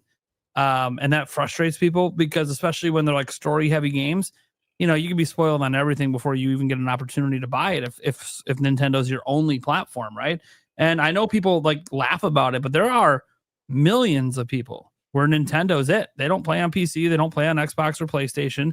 So it's a big deal to have things day one for those people. I think people don't fully understand, if you are a multi-platform gamer, that like a lot of people aren't. Video games are expensive, and they're only getting more and more expensive. People can't afford to have PS5s and a Switch 2, PCs and a Switch 2. Like it's a lot of money. People just don't want to commit to that. And then the games are expensive, right? So we talk about how Nintendo's games are expensive. That's not just them. EA's games, Ubisoft's games, Sony's games. And you can wait for sales, of course. A lot of people do wait for sales. There's sales going on right now for Switch 2 games, even once Nintendo released. Yeah, that's a great point. That's a great point, Nate. You know, we're seeing prices go up on everything right now, even, you know, outside of video games, food, cost of living, all that stuff. I think the disparity between people who have one console and 2 consoles is going to get bigger and bigger with each new generation. And I think this generation specifically, you're going to start to see more of that. I do feel like, you know, when Sony or Xbox and Nintendo all used to be a bit cheaper, it made a lot of sense to have like your primary and your secondary. But that's a great point. I didn't really thought about that. Yeah. Yeah. So like it's interesting, because I know a lot of people when they bought Switch, and this happened, you know, especially once the Switch Lite came out, there was a lot of people that said, hey, we're going to buy this as a secondary platform. PC gamer, especially, you know, you have Witcher 3 on PC, cross saves with Switch. But in today's world, I feel like less and less people are going to be cross-platform. So I think it's even more and more important to have day and date releases. So I'm hoping that Resident Evil 9 Requiem is like a sign that that's what we're getting to. We're getting to the day and date. Yeah, I'm going to start expecting Capcom future games to be day and date, because they're the ones setting the precedent with Resident Evil 9. Microsoft, I think it's going to be a little bit because they're behind on day and date, but eventually we're going to get day and date Call of Duty. I'm hoping that's next year. that's in a contract. It has to be day and date. So the reason that you guys wonder why we don't have Call of Duty right now, if they didn't get dev kits until this year, let's say they got dev kits 3-4 months ago. Well, there's no way in hell we were going to get Call of Duty this year then, because they promised in the contract day and date. They aren't going to get day and date done this year. But for next year's Call of Duty, that could be on the table. They'll have a year and a half with the dev kits. It's very possible that next year we have that happening. So I think it's going to be more and more 2026. We're going to get a ton of third-party announcements. Yes, some of it's going to be some older games, maybe Baldur's Gate 3 or something like that. But we're going to start getting some day and date announcements as well for the second half of next year and maybe even into 2027. We'll start seeing. I think what's happening now after it might start as soon as the Game Awards, by the way, because once we had that Indiana Jones announcement drop in the opening night live, that's the first time we since the Switch 2 Direct in April that we had a big third party game get announced for Switch 2 in someone else's event, which means it feels like the veil must be coming off. Any restrictions Nintendo had on those reveals must be coming off now as we get further and further away from launch, which means the Game Awards could have a shitload of Switch 2 logos attached to some of these big games that get revealed, and even some of the indie games that get revealed potentially. So I also know that obviously it's been a kind of a slower rollout. We've heard the reports. Nintendo's not really getting them out to the indie devs. It might still be a few years before indies are just flooding the Switch 2, which might be by design. We've been hearing that might be by design. Nintendo's trying to feature the AAA more because I think it makes their platform look better. Okay, cool. Nintendo's logic is probably, hey, if you're going to put your game on Switch 1 and Switch 2, then you don't really need a Switch 2. I understand that logic a little bit. But also, Silk Song at 120 FPS is pretty nice. They clearly got a dev kit. So it's like, yeah, it's still really good on Switch 1, but like there is something to say for taking advantage of the higher resolution and the higher frame rates, even if that's all you get on indie games. Unless we're just get more of those campfire games. Chilling by the fire. I'm just saying, might get some more of those games. By the way, I don't even want to insult that game. I haven't even tried it. So maybe there's a lot. Maybe my whole audience right now is chilling by the fire. I have no idea. I mean, you are. Yeah, fake fire. Of course, that's a fake fire too. You know what? Yeah. All right, we're all chilling by the fire. I mean, you're not. You're chilling by the morning fly. I'm at 1955, man. Yeah. I'm not chilling at all. It would have been hilarious if when you walked off camera to like grab those chips or whatever, if you would have came back in his suit from 1955. I would have been like, what the fuck? He's got multiple Marty costumes going on. Right. It's November 5th, 1955 right now. I heard there's supposed to be a big storm tonight. Yeah, I heard so. Yeah. We got to capture that shit. They don't make what we need anymore in this age. Anyways, yeah, so I'll just leave it at that. I could talk about third parties all day, of course. I just think we have a very exciting time from the Game Awards on forward. I think we're going to see maybe a handful of announcements at the Game Awards, but I just think moving forward, we're going to see so many. And 2026 is going to either have a bunch of releases or a bunch of announcements for future releases, or both, which is what I hope. Speaking of the Game Awards, if I recall, I know I have my award, I think, over on the shelf for winning the Game Award predictions. Two things I want to bring up now that we're talking about this. One, we need to make sure we do it as the podcast, right? Oh, absolutely. Gamebird. And two, at this time, yeah. Now that I'm thinking about it, Gamebird, don't forget what you talked to us about picking fantasy. The games. Yeah, the fantasy. Good. Yeah, because it's almost November. Yeah. No, well, I'll remember. I've been playing every year for like the last 4 years. This is my 4th year playing. Dude, I'm about to decimate for the first time ever. I've had a lot of bad luck with delays and stuff like that. I'm about to decimate. But yeah, I'll definitely remind. And I look forward to I'll be at the Game Awards this year. So when I'm schooling you You'll clowns, be there? Yeah, I go every year. Oh man. Yeah. Dude, it's a quick drive for you. You should make a trip. Come out with Michaela. I talked to Michaela about it last year when we did the live stream, and she was like, "Where is it?" I was like, "It's in LA." Like, have you ever thought about going? I'm like, I have. Yeah. Like, I think it Oh, would be Dale, fun. You It's got an extra tempting. bedroom, buddy? Yeah, right. I might be making a flight in December. No, me and my best friend, we've been going every year for like the last, like, I don't know, however long it has been since they rebooted it. 6 years, maybe. Since it We've got off gone to Spike TV. since it got rebooted at the Microsoft Theater in Los Trying to forget Angeles that and era. not Spike. That was when it was the Video Game Awards. I think. Yeah. That's what they called it back then. Yeah, Sam I've gone Jackson every year. hosted it once. Yep, that's right. With all the monster sponsors and all, like all the weird. Yeah, so Yeah, weird. I It's a sat through weird that time. whole thing. Brutal. It reminded me of the final E3 that they did digitally, where it was like 90% sponsors. Yeah. And then strangely, Ubisoft with like walking simulators for like 2 hours. I don't know what the hell that was about. That was weird times. But anyways, let's we'll talk more about that as the time draws near. But let's jump over to Sky Swords. Alyssa, what are your thoughts on all the third-party games that are coming out? What are your expectations for 2026? I'm pretty sure I could think of at least one game that Yeah, you'd be I think you will thrilled probably. about. I won't say it, but let's just say it begins with an E and ends with a 3. Yeah, definitely. Well, I was thinking Clair Obscura Expedition 33. Sure. You know, yeah. I definitely feel like we could see that coming next year. I really would hope for that to be coming soon. But as far as like games that are announced, I think so far just Final Fantasy is the only one I'm particularly interested in. I'm not too into Fallout or I can't remember what the other one was. That was actually, I lied. Assassin's Creed Shadows. I am kind of interested in Assassin's Creed Shadows. I haven't played Assassin's Creed since Black Flag, so I was kind of interested. I didn't get it on PS5 because I was waiting to see if it came to Switch too.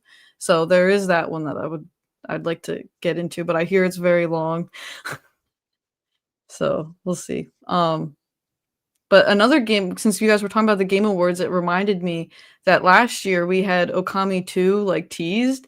So I'm wondering if maybe we see that again this year, and maybe we get a release date, and that's coming out next year, and then maybe we get the Switch 2 logo on there. That would be awesome. Fingers I would love crossed that. on that. Yeah, like even if it just says 2026, that's fine. Or even if it doesn't, if we just see something, that's still cool too. But yeah, absolutely. I think, Okami's in my top 10 games, I think, of all time. oh yeah, maybe top definitely. 5. I love that game so much. Yeah, Yeah. that was going to be one of my predictions. I mean, guys, it's the Switch. That game's gonna thrive on a system on the Switch. Definitely. Great prediction right there. I love that. Yeah. But I think Stash and Nate pretty much covered all the other ones. I just wanted to throw those two out there specifically. Although I am looking forward to Oblivion coming, but we know now about Microsoft not really having dev kits for that long. And I think I saw like part in an article about that they're having issues with Unreal Engine 5 and optimizing it, so that might be part of the reason why. So I don't know.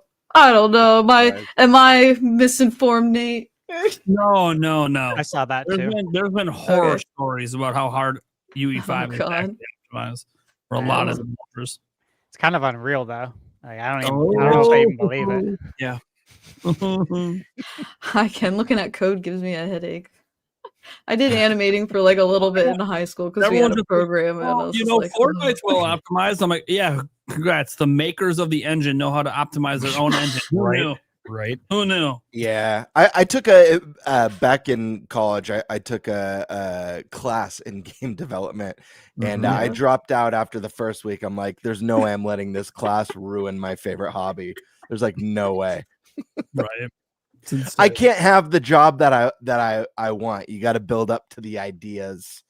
But man, I'd make a weird. I'd love to have a job at Devolver Digital. I feel like I'd love to like work on their like direct team, like plant storyboarding and planning out their directs. Oh man, Dude, they know how to party. They know better than anybody. Party. We were, dude. Look, I don't, especially at my age now. Like I don't drink much, right? 2017, when we were at E3, like we partied with them again all 3 days, all day. As soon as the keg was tapped, hell yeah, ran dry. They were coming in with a new keg. Like, there's other things I can't even talk about. Those dudes know how to party. I like them a lot. I need to hear. Me and my partner have been playing Cult of the Lamb a lot. We got to the end of it. We have like post game, so I think they're one of like the main people that worked on that game. So I can believe that they like to party. Scooby's Max. There we go. Michaela just came home and tossed this to me. Yeah. Perfect. We get everything we can get from the 80s. Go. Oh, Let's there's go more. around There's our- more. Oh. Let's go around and do a Scooby laugh to celebrate the moment. Starting with you, Nate. No. No. Eric, you're up. Oh, I missed the punch. Oh shit. Yeah. What for Scooby laugh or freaking Yeah. Oh god. Thank you. Oh god. He wants Why? to Getting all laugh. the goodies. Holy shit. The Reese's? Damn. Did she I go don't know what's trick-or-treating going on tonight or here. something? Apparently, Halloween party at work? probably. That could have been what happened. Yeah. Loaded up. Everyone in chat, type the number 1 if you want to see Nate and Eric do Scooby laughs. God. Everyone in chat. It's not happening. It's not One happening. of the best punches in film, right there. Right. Ever. Right? Yeah, yeah. No, really. Like, you know how much I love Rocky. Seen a lot of Oh, yeah. punches. Exploding. That's one of the best ever. Chat's exploding, ladies and gentlemen. Mass explosions. Why don't you do it since you're the one that wants it done so bad? This isn't about me. Don't twist this Came back. Don't twist this on me. So what's the matter with you? Don't twist my nipples. Wait. Dude, you like things twisted, I heard. That's like an old lady in a wheelchair saying, "Will you get the door for me?" And you being like, "How about you get it for me?" Like Did you basically just the compare same this exact thing. situation to an old Oh lady? my god. I feel like these comparisons are a little off. I don't know. Oh god. Okay, fine. I know Alyssa will do it. Alyssa, take it away. Best Scooby laugh. I'll do a Yoshi instead. Will you take a Yoshi instead? Yeah, I'll take a Yoshi. Okay. It's a Yoshi dressed as Scooby for Halloween. Let's do it. There we go. Not too bad. That's really good. Oh my Yeah, god. pretty Are you good. like the voice actor for that? I didn't even I said cast me, and my friends agree. I mean, if the Mario Thank movies you. are There you go. looking for casting. Yeah, if they're looking for new voice acting. Nintendo, you watch this show, right? Yeah, right. Yeah, I do. Let's go. Hire her on. She's looking for work. Let's go. All right. Eric, thoughts on third party? Take it away, my friend. Oh gosh. And Well, put that dirty sock away. yeah. No, freaking I had to morph from Marty McFly to extremely warm podcast host because holy balls, I was roasting. And if I didn't take off Well, the Marty Fire in the background. Wait, I It's was gonna making say, it what do you hot. expect? Yeah, you got a fire Yeah, going right. back there. Yeah, right. If I didn't take that off, I may have passed out on screen. So, He's yeah, cooking, dude. wearing shorts. Yeah. Yeah, but let me just tell you, how did people in the past wear stuff like this all the time don't in know. like 100-degree heat? I don't know. Like no problem. They just sweat and don't care. Yeah. Maybe we're just Good pansies. question. Did you think about that? Yeah, We're we just- are. And they didn't even have deodorant back then either. No, they didn't. You would No. Imagine that. So third party games. Since Or I- toilet paper. Oh, here we go. right? Got to get up the horsehair brush. Oh Lord. The horsehair brush. Brutal, dude. I can't. So in my ample amounts of gaming time, Oh, I God play forbid you- all of the God- third party games that come out. God forbid you grab the wrong brush. Right, here we go. Porcupine quill. Oh God. No, I meant using the wrong brush for your hair. Oh, that one too. Yeah. What, you just Yeah. rub it with a chip? Yeah. Did those exist back then? Dude, that is, I don't know if you can see it, but this is absolutely caked.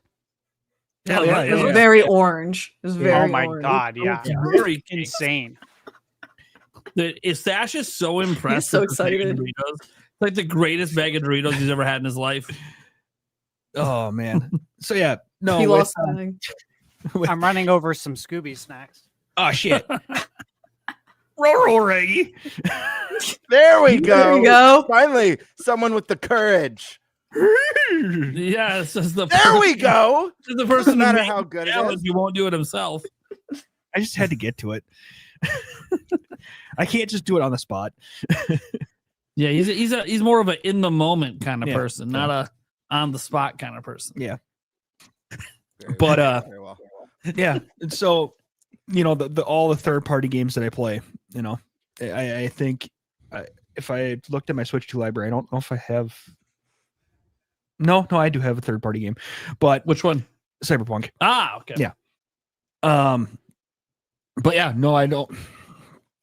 With my little game time that I have, I'm more focused on my actual Nintendo published games.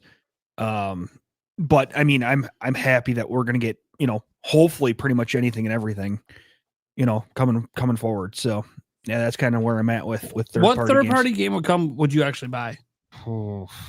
Let's see. NFL Blitz, NBA Jam, There it is. Snowboard Kids. Snowboard Kids, yeah. Yeah. No, you got to get those back. So, I'm trying to think what else. Trying to think for you what you might buy. Do you care about the Halo campaign at all? I mean, I liked Halo 1. Yeah, I know you played it. 1, 2, and 3. I've played them. I mean, yeah. Would I play them again? Maybe. I got more stuff that I got to finish up from actual Nintendo games, and then adding Age of Imprisonment on top of it. It's like but yeah. So it's yeah. I'm just hoping we get a ton. Yeah. I mean, look, options are always good. That's the thing. Like, there might not be nothing you're interested in right now or aware of, but that's just what the announcements are for. As an example, years back, you would have never thought you were going to play Plucky Squire. Oh, no. And that got announced out of nowhere. And you're like, dude, this game's insane. I got to play it. Yeah, right. Yeah, you never know what's going to get announced. Right. So you might want to deep dive. Right. And I just like seeing the announcements too. It's yeah, like you said, you never know what the heck's going to come out, and that's going to absolutely trap my attention and pull me away from the actual Nintendo games. So I'm not saying I won't ever third party game, but it's not at the top of my list at the moment. So yeah. Hell yeah. A lot of great answers. I think the big thing here is that it's not really surprising. I mean, I think all of us fully expected really strong third party support on Switch 2. During the time of Switch 1, before we got our Switch 2 reveal, my thought process was Nintendo shouldn't chase extreme power. They should make something that's affordable and just powerful enough to be able to play these big third-party games without a big apology attached, like we saw with Hogwarts on Switch 1, where it's it runs poorly, it looks like there's Vaseline all over the screen. It needed to look just good enough and run just smooth enough to be like, hey, this is pretty awesome for a hybrid device. Secondly, Nintendo's at the height of its popularity. So the fact that they have a console now that's, comparable to the Series S as far as what can run, there's no excuse for third parties, especially a lot that are having struggles selling their games and doing layoffs and having sales expectations that are really difficult to meet with the cost of development. It's just a no-brainer. So none of these announcements are surprising at all to me. I think a lot of us expected to see these games that have been getting had announcements trickling out over this year, and I fully expect to see it just continue that momentum and see more stuff that's day and date. Like you were mentioning, Nate, I think day and date is going to become the most common we've ever seen on a Nintendo platform this gen, which is really exciting. Like you said, there's a lot of people now with the higher costs who can't afford multiple consoles. And if you're a Switch only person, like, hell yeah, you're going to be able to play all these great third parties and your great Nintendo exclusives that are your tried and true Zeldas and Marios and Animal Crossings and Star Foxes and all that jazz. As far as expectations, Alyssa, kind of took my prediction from me. Okami, like it's no. It's a good thing. I'm happy that it's a like-minded prediction, because that tells me the odds are getting higher the more that thought is out there. So I'm really hoping to see that game make a return at this year's Game Awards with that Switch 2 logo, like you said. Okami, it's just a great game. Another one that I'd love to see, especially since we're getting the new Resident Evil, is another favorite of mine, Onimusha. It looks like that game, I'm not sure if it was confirmed, but I'm almost positive that game is running in the RE engine. So if we're getting the new Resident Evil, why wouldn't we get the brand new Onimusha game? Seems like a no-brainer. Maybe not day and date, but you never know. So I think we're going to see a lot of great support from Capcom. I don't know about the newest Monster Hunter. However, one that Stash has mentioned multiple times is Monster Hunter World Complete. I think that makes a lot of sense. Get it on Switch. Like, Monster Hunter has a wonderful history on Nintendo platforms, including strong on the 3DS in Japan. So it's like, bring it over. There's an audience for it. We want to play it. But yeah, I mean, you guys, Stash, you covered so many. I think the big expectation is to see announcements that trickle in next year, whether it's this Game Awards, whether it's our different showcases and Summer Games Fest. I think the expectation is to see the Switch 2 logos that we all expected to see this year, that we now understand are due to lack of dev kits in the hands of third parties. So that's my big expectation for next year. I mean, that's a good point, Gamebird. It gives us more reason to watch these things now, because we may now actually see the Switch 2 logo. So, I mean, I've always been hyped to watch them, but this gets, even more hype into it because there may actually be games that are coming. Normally, Nintendo kind of sits out of it for first party games, but hell, third party games coming in, it'll be fun to see which ones are like, okay, this one looks fun. Switch 2. Yep. Oh, I'll throw another game out there too that just popped in. I've predicted this one for Switch 2 multiple times on the show, even before it was announced. The new Suda 51 game. I expect that to come to Switch 2. I don't know if it's a timed exclusive for PlayStation, but Suda loves Nintendo. It, like, No More Heroes got its popularity on Nintendo. Yeah, and dude, Killer 7 on the GameCube. Come on now, folks. I fully expect Romeo. I think it's called Romeo is a Dead Man to land on Switch 2. So I'd like to see a logo for that. And you made a great point, Eric. I want to double down on that. If you're a Switch or a Nintendo only fan, and you've never really tuned into like the Ubi Directs or the Capcom showcases or any sort of digital event, even for like competitors like Microsoft, now you have a reason to. Like, if you've never cared about that before, it's exciting because maybe there's only one game that gets announced for Switch 2, but maybe there's 5 or 6. You don't know. So I see that kind of boosting some viewership for some of that third-party stuff. And I fully expect to see Nintendo fans tuning into the Microsoft stuff if they weren't before. But yeah, that's it for my topic. Great job, everyone. Now, good job. Walk the plank. All right. Let's get to our next topic, which goes over to the Stash Man. What are we talking about? All right, so we're talking, of course, hey, Halloween is right around the corner. It's this Friday. And I think it's important that we take a look back at all the scary games over the years, right? Because when you think about Halloween and video games, there's not a ton of Halloween themed video games, but there are some. But there are a lot of games that are really awesome to play around Halloween, right? Scary games that are perfect to play during the spooky time of the year. So I like for all of us to just go around and talk about some games, right? And I got a list here, of course, of scary games. I want to make sure we hit all of these. However, I'd like to pass this off to anyone who has some games to talk about first, and then I can play cleanup with this list over here. So what are some scary games? And again, these don't have to be scary in their traditional sense, right? Like a horror genre game. There's games I'm sure that all of us have played throughout, the years from the 80s that were scary back then, and there might be a weird reason why we thought it was scary back then. So I'm almost more interested in hearing about games like that too. So who would like to go first? I could jump in. I have a small list. I didn't go too crazy with this, but I did prepare a small little list. And this isn't in order of release, although I'm just going to read it off in the order that I typed it out. It's funny how it ended up kind of going in an order of generation till the end. But I'm going to take us back to the NES with a game that is very beloved to me. Maniac Mansion. This is a spooky little point and clicker adventure.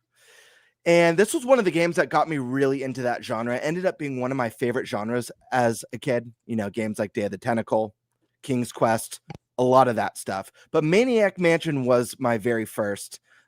Really cool game with multiple characters going through a haunted mansion, doing puzzles, and just a really fun time. It's super nostalgic for me. You got it? Oh, he's got the big box. I love it. It was the NES big box that was hell yes, dude. Limited Run came out with it. You got the Lucasfilm logo. I'm getting mad glare. Sorry, guys, but continue. Yeah, just a really special game to me. I have some of this is an older point and click, so some of the puzzles are a little bit nonsensical. It was like that at the time. So definitely when I was playing this, it was definitely a game that I got stuck on for many years. I'll tell a story about this too. And yeah, absolutely. So my first point and click game ever was Maniac Mansion, and it was on Nintendo. We didn't have computer until like I think 94, maybe 94 we got one. But we weren't playing computer games. Like that was for work. That was for like Encarta 95. You guys remember Encarta? The encyclopedia. So it's for schoolwork really. And we're able to play some games, which we'll talk about later. But I got my start on the point and click with Maniac Mansion, and I very vividly remember we rented Maniac Mansion at Blockbuster. Got home. We're at my cousin's house. We're all in there. Like my cousin Jim, my cousin Julie, both my brothers, and I think our cousins' cousins. We're all playing Maniac Mansion. And of course, it's a one-player game. So one person's controlling it, but everyone is shouting different things to try. Because like we got stuck on this game for several years. Years. There's no So internet. hard. Nobody knew how to beat it. There's no internet. If we call the hotline, we're probably gonna get beat for a week. I'm talking about the Nintendo hotline. We're not calling that. We're getting our ass beat for that one. And there was just no way to know what to do and some of these puzzles. And even playing like Simon the Sorcerer Origins, I just reviewed that game. That is a point and click game.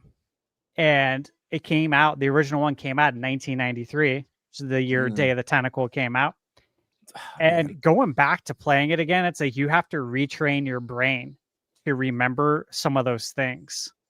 And when I was playing it, so many times I was reminded of Maniac Mansion.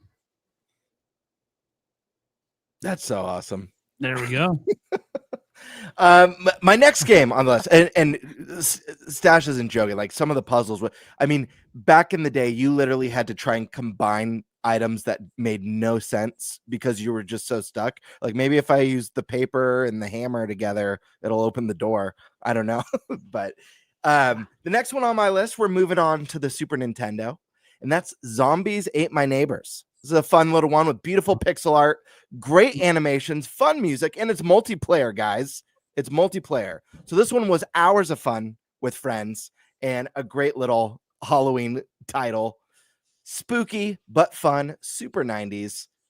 I'm guessing he's got the special one of that too. Busted out, dude. Here he goes. Busted out. Gotta go get it.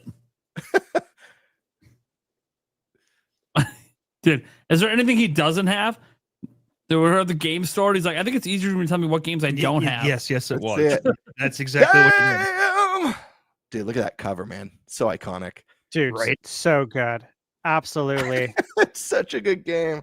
And it's a game you want to play with a friend too. It's so much fun playing this 2-player, in my opinion. Like, I love it. Hours of fun. Have we all played it? Zombies Ate My Neighbors? It's been a What? long while. Nate, you haven't? Nope. Dude, it's so. This is I wish is we all lived another. in the same state. We could do retro game night. This is a Let's pick a Lucasfilm game. from This Stash's was collection. this was LucasArts again. So Oh. like Maniac Mansion was LucasArts, Day of the Tentacle LucasArts, Zombies Ate My Neighbor LucasArts. Sad that they're gone now. You know, like they're there but they're gone. You know what I mean? They don't make games anymore. Sadly. Sadly, I know. So many memories. Oh man, yeah. I wouldn't have been a Monkey Island fan if it wasn't for Maniac Mansion. Crazy. I love those Yeah, games. same here. But moving on now to the next gen of Nintendo, and that's the Nintendo 64. And these games aren't actually spooky games, but they do feature spooky worlds. It's 2 entries here. It's a 2-for-1, and that's Banjo-Kazooie and Banjo-Tooie. And the 2 worlds in question are Mad Monster Mansion from the first game and Witchy World, the spooky Halloween theme park from Banjo-Tooie. Super iconic. Guys, it's got my favorite video game composer, Grant Kirkhope, my favorite game composer of Grant's all the time.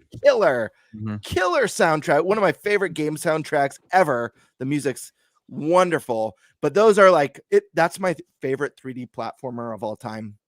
So when I this was honestly the first thing that came to mind when I saw the topic today for like spooky themes in Nintendo games. Automatically drawn to these, just very special memories. But now let's jump onto the GameCube, and I actually have 3 entries for the GameCube. And these aren't Halloween titles. Well, one of them's pretty Halloweeny, and it's available now on Switch 2. And that's Luigi's Mansion, folks. No list is going to be complete without Luigi's Mansion. And better yet, we have 3 of them, and you could play all of them on Switch 2. Think about that. Classic, great games. Luigi's Mansion 3, so peak with some of the best visuals and best animations on the Switch 1, period. If you haven't played any of these games in the series, I couldn't recommend it more.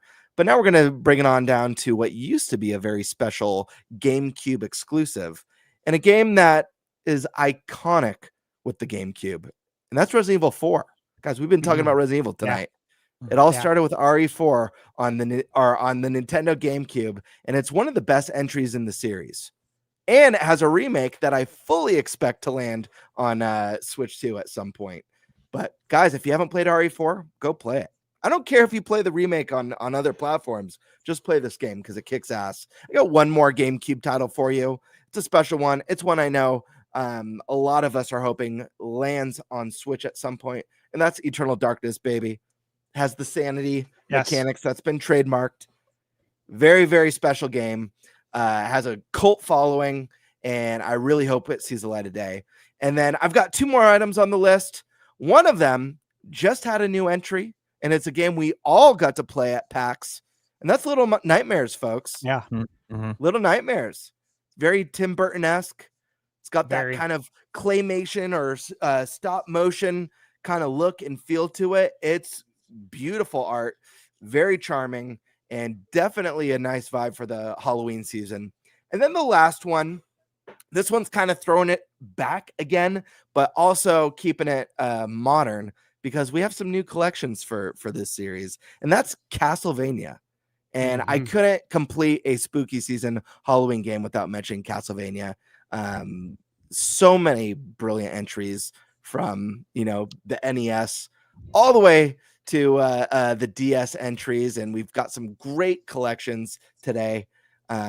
Fantastic music. It's got vampires and werewolves and all that good stuff. Yeah. So that's my spooky Nintendo Halloween list.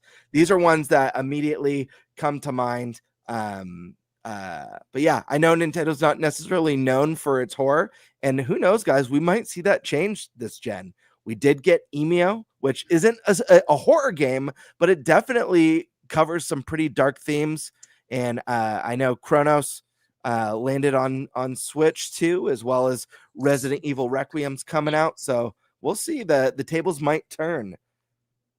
Anyways, that's all for me. Who would like to go next? I can go, I guess. So I don't play a lot of like horror or thriller games, you know. When I do, they're kind of more action oriented, more like a Resident Evil kind of thing. But there's a lot of like levels in games that always stand out to me. You know, I'll go back to one just because the game never gets enough love. Anytime I can bring it up, I will. Mario plus Rabbids Kingdom Battle, Spooky Trails. Yeah, that's a good one. And it ends with like one of the best boss fights in gaming, with the opera singing and all the crazy stuff. That's right. Dude, it's so great. It's so good. It did. So that's one that makes me. But you know, I wouldn't say that one like creeps me out. It's just fun. You know, I love Halloween themed stuff. You know, you can toss out obviously Animal Crossing anytime you want. They have all the Halloween stuff in there, which is always fun. But I'm a Zelda guy. Think about all the scary things in Zelda. Bottom of the Well, Ocarina of Time. That's one of the things. Like if it's actually being remade from the ground Dead up, Hand. dude. Yeah, Dead Hand, man. Does it Gonna get look fleshy in the remake? Like that guy still gives me nightmares. And if they are remaking this from the ground up, Bottom of the Well, they're either about to massively scale it back to keep the E rating, or we're going to T, maybe even M. Dude, there's dead bodies down there, blood everywhere, dead hand. Dude, even Castletown at night with all the redeads walking around. Oh my god, yeah. The no music, it's just like the atmosphere or the Shadow Temple. Prime. I like this pick. Yeah. You know, you can argue if you know stick with the Zelda team, literally like the entirety of Majora's Mask. Yeah. Like the whole game. Yeah. You know, has even got the mask theme. You wear masks, Halloween, yeah. See what I'm saying? So there's that. There's a lot more I can bring from Zelda. I won't bring them all up because I got to leave Skyward some of them. But yeah, just stuff like that. Like there's a lot of games out there that have like Halloween themes, and you know, for those who don't know, Halloween, guys, is like my favorite holiday, like absolute 100% favorite holiday. With Nightmare Before Christmas being one of my absolute favorite movies, which is really cool because it's also a Christmas movie. So I get to watch it on repeat for 3 months instead of just 1 month. So, you know, there's a little Jack Skellington just off camera you can't see back there. Shout out to my fiance. She got that for me. But yeah, no. So I think I'll probably just leave it there for now. There is a whole bunch more that I could go over. Lots of third-party games. You know, Luigi's Mansion obviously always stands out as like that's kind of like Nintendo's Halloween style movie, right? It's about haunted mansions. Like, come on, like, you know, that's literally the theme of the games. So you know, 1 through 3. You know, 1 just dropped today, right now. It's available right now on NSO. If you want to go try out 1 on Switch 2 because it's for GameCube. Oh, you see Jack behind Eric? Sweet. Yeah, you can. It's over the shoulder. Right over the shoulder. Oh, yeah. Yeah, it's back there. So it's like a little miniature. It kind of makes him a bit more cutesy, but hey, I like it. In this town we call home, everyone hail to the pumpkin song. In this town. Okay, we're going to stop. Right. The whole song. Yeah, right. Everybody scream. All right. Nintenbyte the musical. That would be an interesting concept for a show. Holy crap. All right, who wants to go next? Alyssa, you want in or you want me to jump in? I can go. So I don't really play like scary games because I'm a little weenie and I don't really like being scared. It's not necessarily the scare that I don't like. I don't like gore. I can handle blood and like bones and skeletons and stuff, but once I start seeing guts or like faces melting, I'm not a fan. Although let's go on a Saw movie marathon. I love the faces melting. Please, no. I instantly picture Indiana Jones. Or like creepy contorted stuff. I don't vibe with that. But I am playing something somewhat scary for Halloween, so I'm looking forward to hearing what scary games Eric and Stash have played then, because I'm still kind of trying to figure out. I got a couple that I'm thinking of, but anyway, as far as like Nintendo goes, Luigi's Mansion 3, I played all of that and I really enjoyed that. I have Dark Moon on 3DS, but I didn't really get through that one, and I never finished it on the GameCube either. I know. So I'm glad that it's on NSO now, though, because I will plan to stream that eventually then, because I did want to do that. But so I'm excited about that. But Nate had already mentioned like basically all of Majora's Mask could be Halloween themed. Twilight Princess even like a little bit, if you think about it, with the Twilight Zones and then the whole Twilight Realm and Wolf Link. But I don't really have too much like Nintendo related on creepy stuff. I have one other game that I will always like think of around Halloween, or anytime like I think about it, it makes me think of Halloween, is the one level in Sonic Adventure 2, Pumpkin Hill with Knuckles. You have like the towering like jack-o'-lanterns and the whole Pumpkin Hill rap song. It's so good. There's so nostalgic. there's actually, I think, the best Halloween game ever, and I don't think it's ever landed on a Nintendo platform, and I think that's an absolute crime. Correct me if I'm wrong. The very first, because I think the second one's on a Nintendo platform, but the first one, which is way better than the sequel, Costume Quest. Yeah. Has anyone played Costume Quest? The first one's literally amazing. It's on my list. Yeah. Oh, sorry. Take it away, Stash. Or Eric. Whoever wants to go. No, Eric can go. I got just a couple of them. One of them from way back in the day that was absolutely harder than hell. Dr. Jekyll and Mr. Hyde. Ah. God damn. Also, that reminded me, how did we get it this far without mentioning Castlevania? I mentioned it. Yeah, he did. Oh, I missed it then. Yeah. Jeez. You're good. Well, you don't have your headphones on. I can still hear. Yeah. How do you think I'm responding to I mean, everyone? fair enough. Eric, Yeah. it's called selective hearing. Right. Yes. Look, I'm watching a movie. I can't help it. Yeah. Oh, what are you watching? Back to the Future. Back to the Future. Yeah. I've seen them so many times. Right. I think I know Right. what they're saying. Exactly what they're saying. No. Yeah. And then, well, I mean, I don't know how the hell we got through all this and not mentioned one of Nintendo's actual zombie games, Zombie U. That was on my list. Well, Good job. Close enough. Was a launch game. Yeah. Yep. And then I was just kind of found this one out today that looks kind of interesting, but it's called Pumpkin Jack. Oh yeah, Stash reviewed that. I played that last year. That's a really fun game. Yeah. Looks freaking awesome. So It is awesome. You should Yeah. play Highly it, watch recommend. my review Yeah. first, yeah, I like will. it, and comment, and then And then you'll Yeah, And then go respond. watch play my it. stream. And then go play it. Yeah. Yeah, right. No, and then two that I want to see come to Switch, which I don't think will, but will be Left 4 Dead and Left 4 Dead 2, with the kind of the obviously the zombie feelings in there. So yeah, that's kind of where I'm at with horror games. I don't play a ton of them, but I played the ever living crap out of Left 4 Dead and Left 4 Dead 2. So I would love to see them come to Switch. Hell yeah. That'd be cool. it's a good list. All right, you guys ready? Let's hit it. Can you guys hear me? Okay. Yeah. Oh yeah. Oh yeah. Okay. Yeah. All right. So, Gamebird, you said Resident Evil.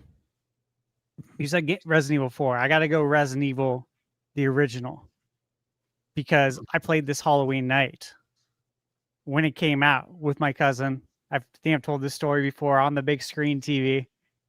And it was the projector, like projection screen, not a projector. Yep. But the big screen TVs from the 90s over at his house had the surround sound on, and I'll never forget how much it scared the shit out of us. Like the biggest jump scare ever when those dogs came jumping through the window in the hallway. Yeah. Dude, that was the best. That was like an iconic moment. And that's when I'm like, okay, I like horror games. I like scary games. That's when it really hit me. And ever since then, I've been a fan. I've searched them out, and so that one's really special. And of course, the remake on GameCube. It's like, bro, that still looks good today, which is wild, right? It's beautiful. Yeah. Here's one that, again, I reviewed this on my channel. Silent Hill 2. Silent Hill 2 remake. Oh my God. That game is beyond creepy because it's the fog. And the way they're able to do the volumetric fog on PlayStation 5, which, again, this is a game, by the way, I think will come to Switch too. Because they got a lot of plans for Silent Hill as far as media goes, like with, I believe a movie's coming out.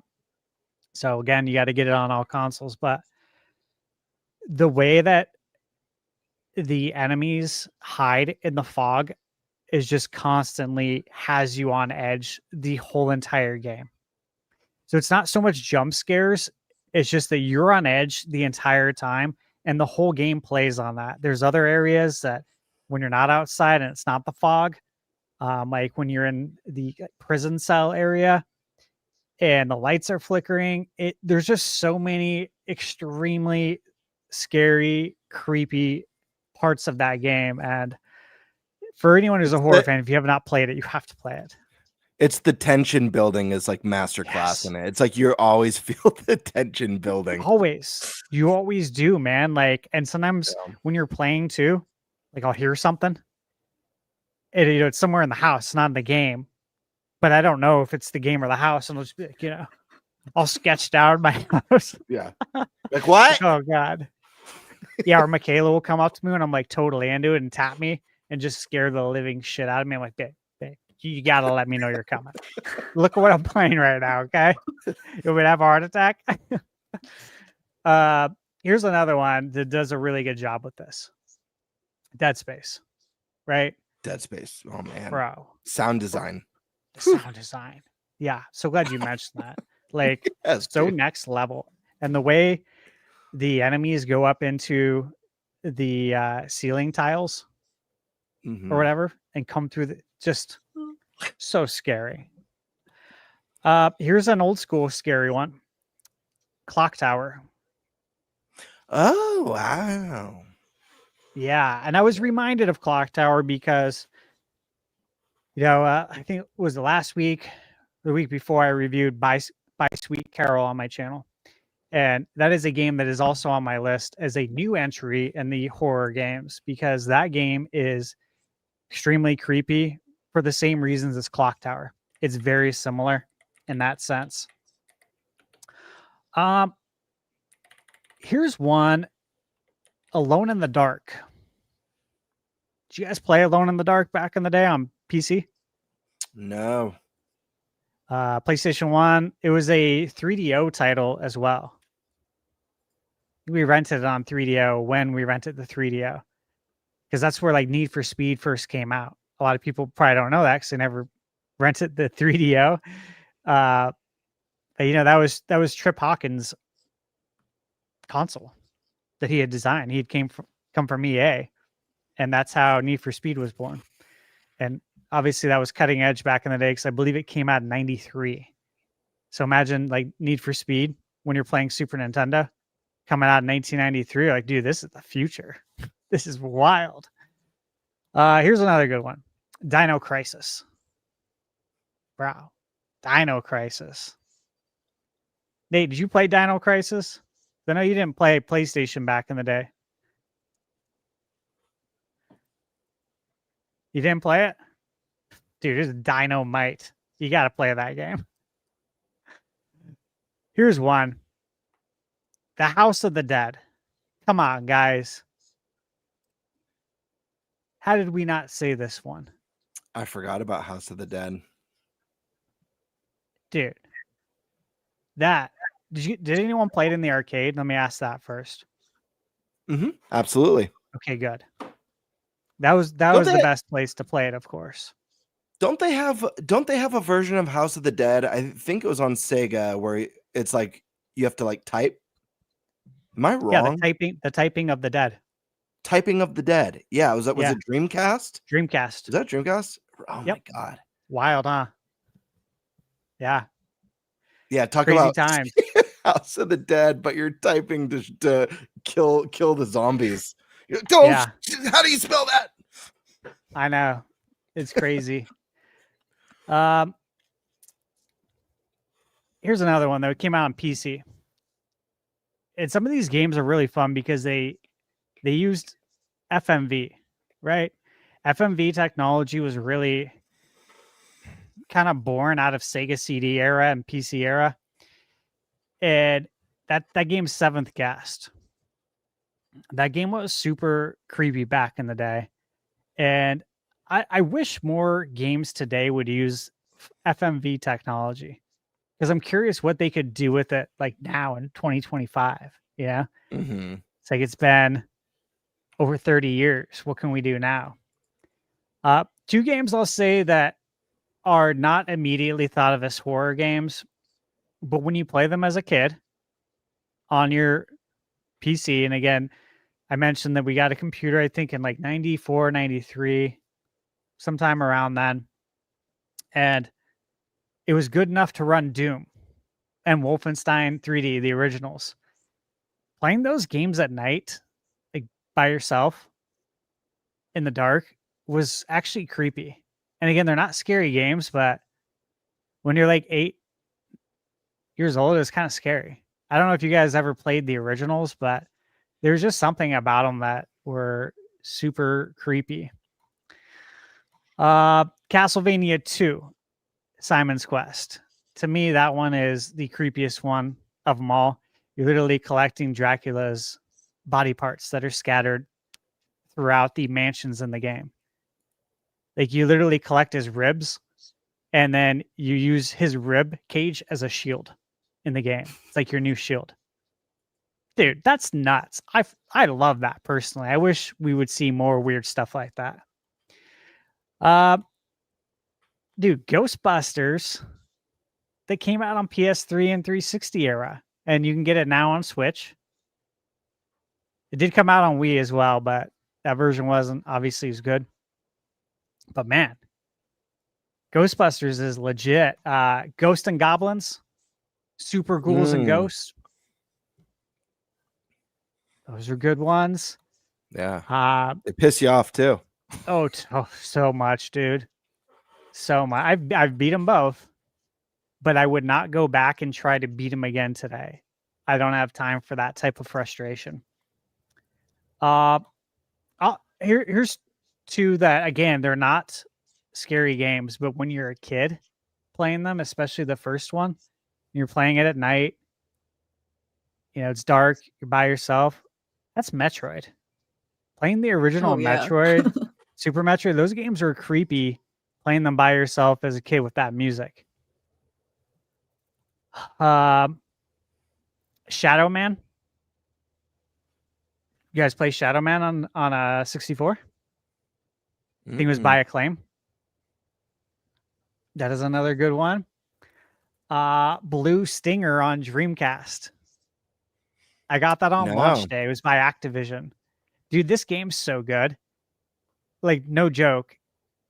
I think I got a handful of games. I got NBA and NBC presents NBA Showtime, NFL Blitz, of course.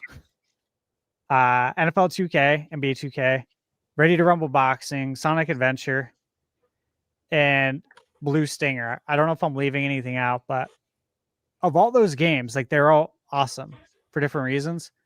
I kept coming back to Blue Stinger of all games. Like that's how good it was. Again, Gamebird, you mentioned Costume Quest, great ones. BioShock. That's another game that has some very creepy elements. The Last of Us. Dude, that game is all about tension building the whole time. And the clickers in the game.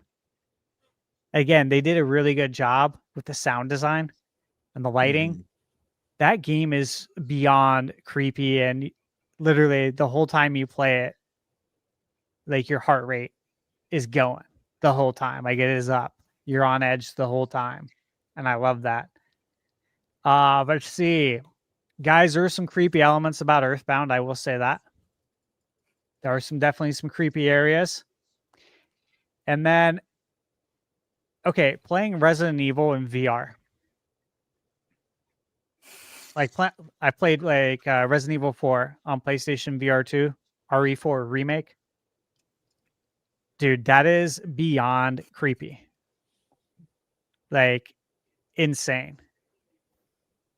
And then the last one I'll go with, probably one of the scariest games I've ever played.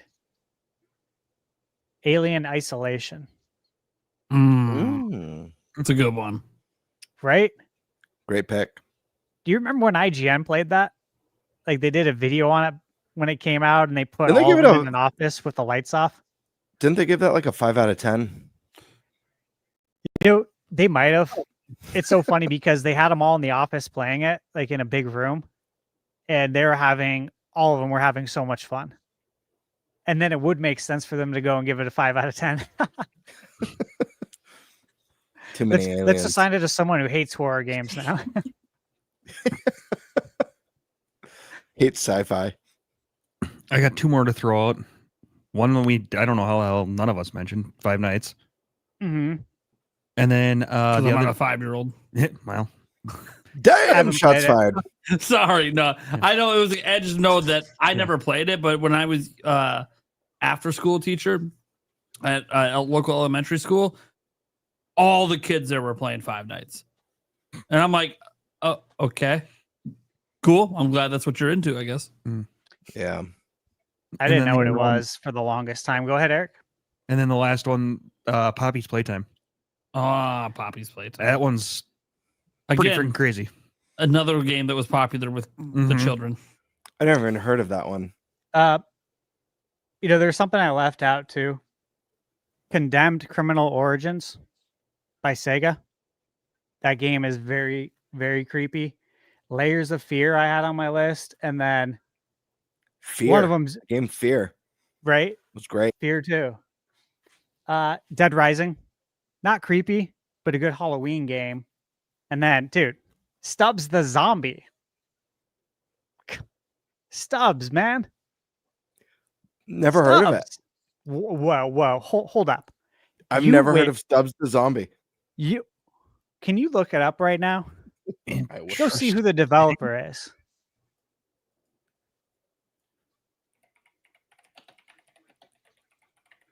Wide load and Asper.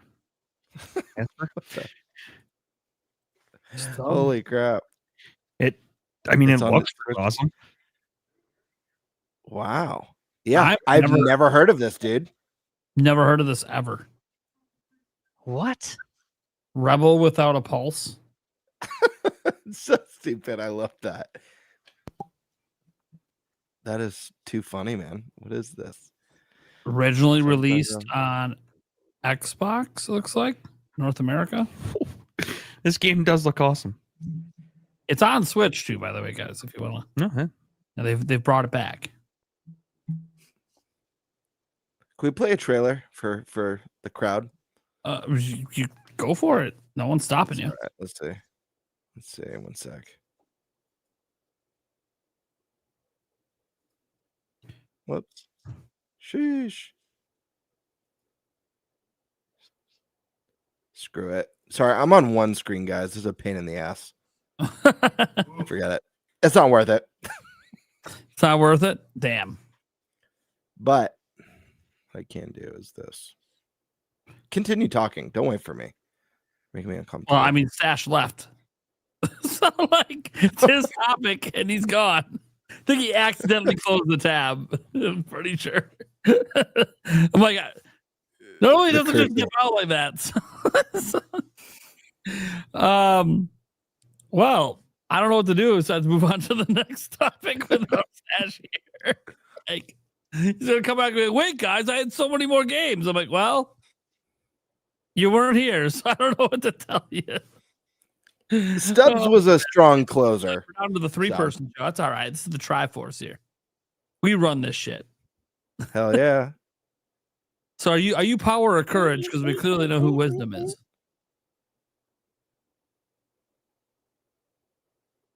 Well, I can't be courage because I wouldn't do the Scooby thing, so I'm clearly power. Okay, fair enough. I guess I'm courage. Then I'm again, brave you enough won't to. either. So you're kind Huh? of chickened out as well. So I don't know. No, man, I'm just waiting for the right moment. Oh yeah, okay, the right moment. Yeah, okay, It'll come. the right moment.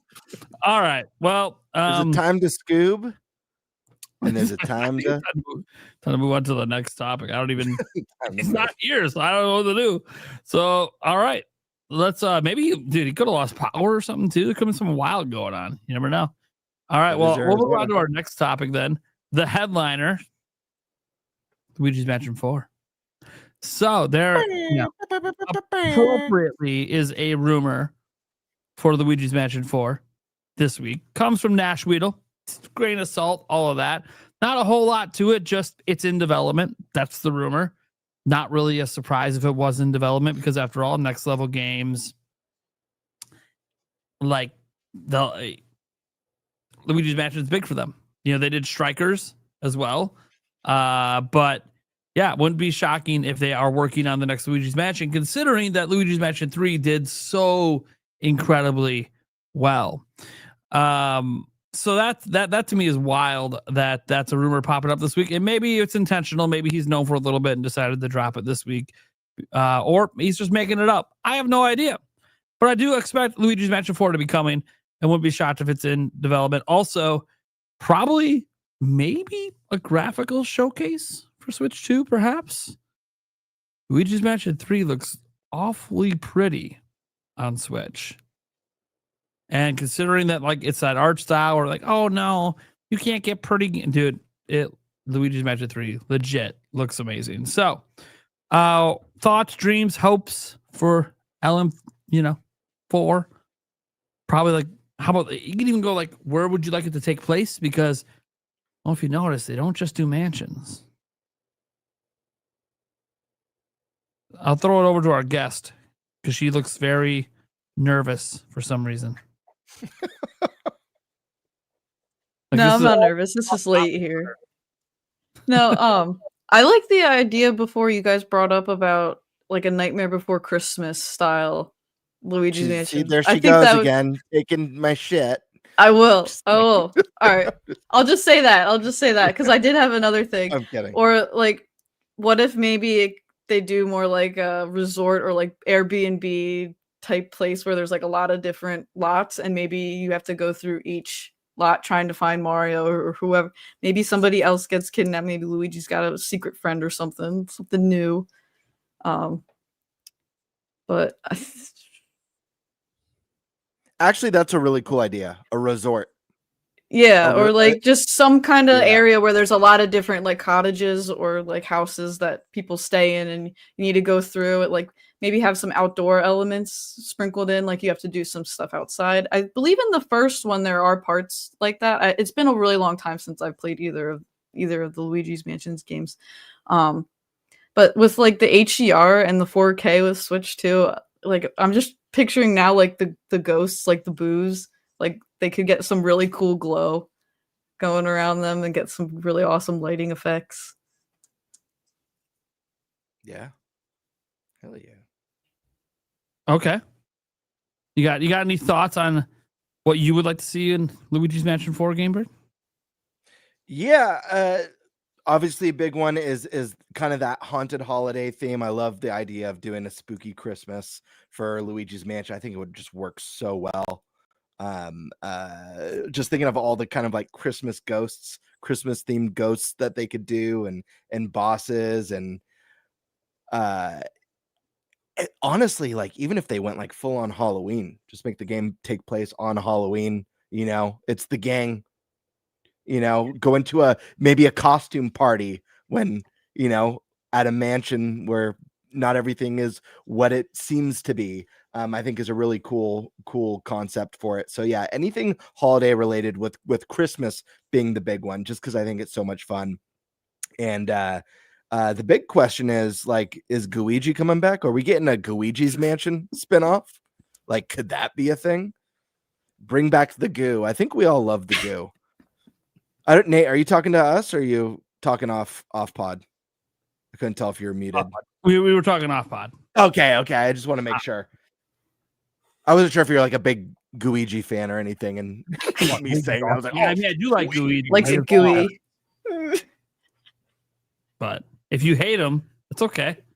You don't like to be ooze gooey. You know, he reminds me of like ooze. You know. Yeah. He's you hate Luigi. All right, we no, established. I like Luigi. Although the name does sound like a slur for some reason. Just saying, this doesn't sound like someone who likes. I don't know.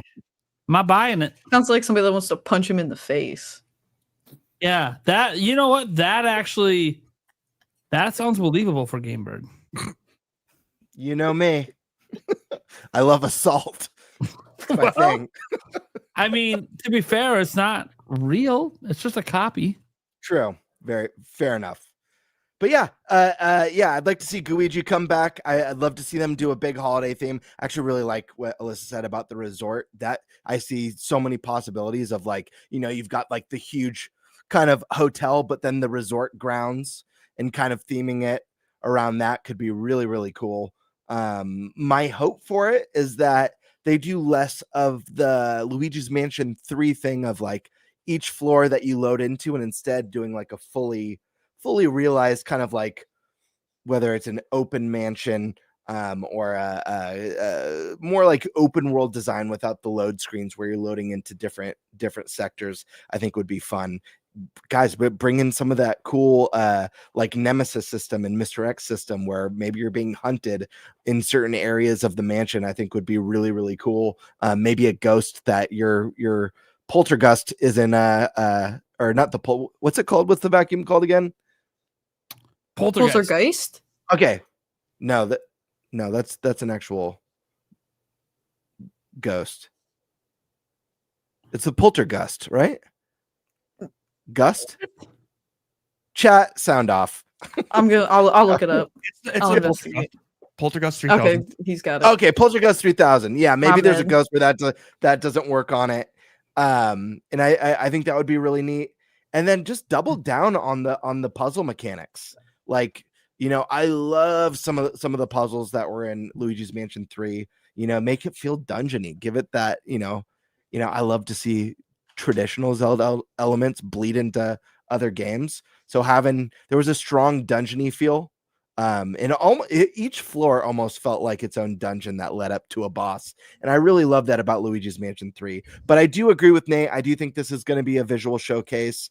I don't know if it's going to be like the game that pushes the boundaries of the Switch 2, but I do think it's going to be beautiful. I hope they make it darker. Not necessarily thematically darker, but the game actually darker and a little bit more spooky than 3 was and then 2 was. I know the original was darker. It had a little bit more of a spooky look to it, which I appreciate. So I hope they bring that back.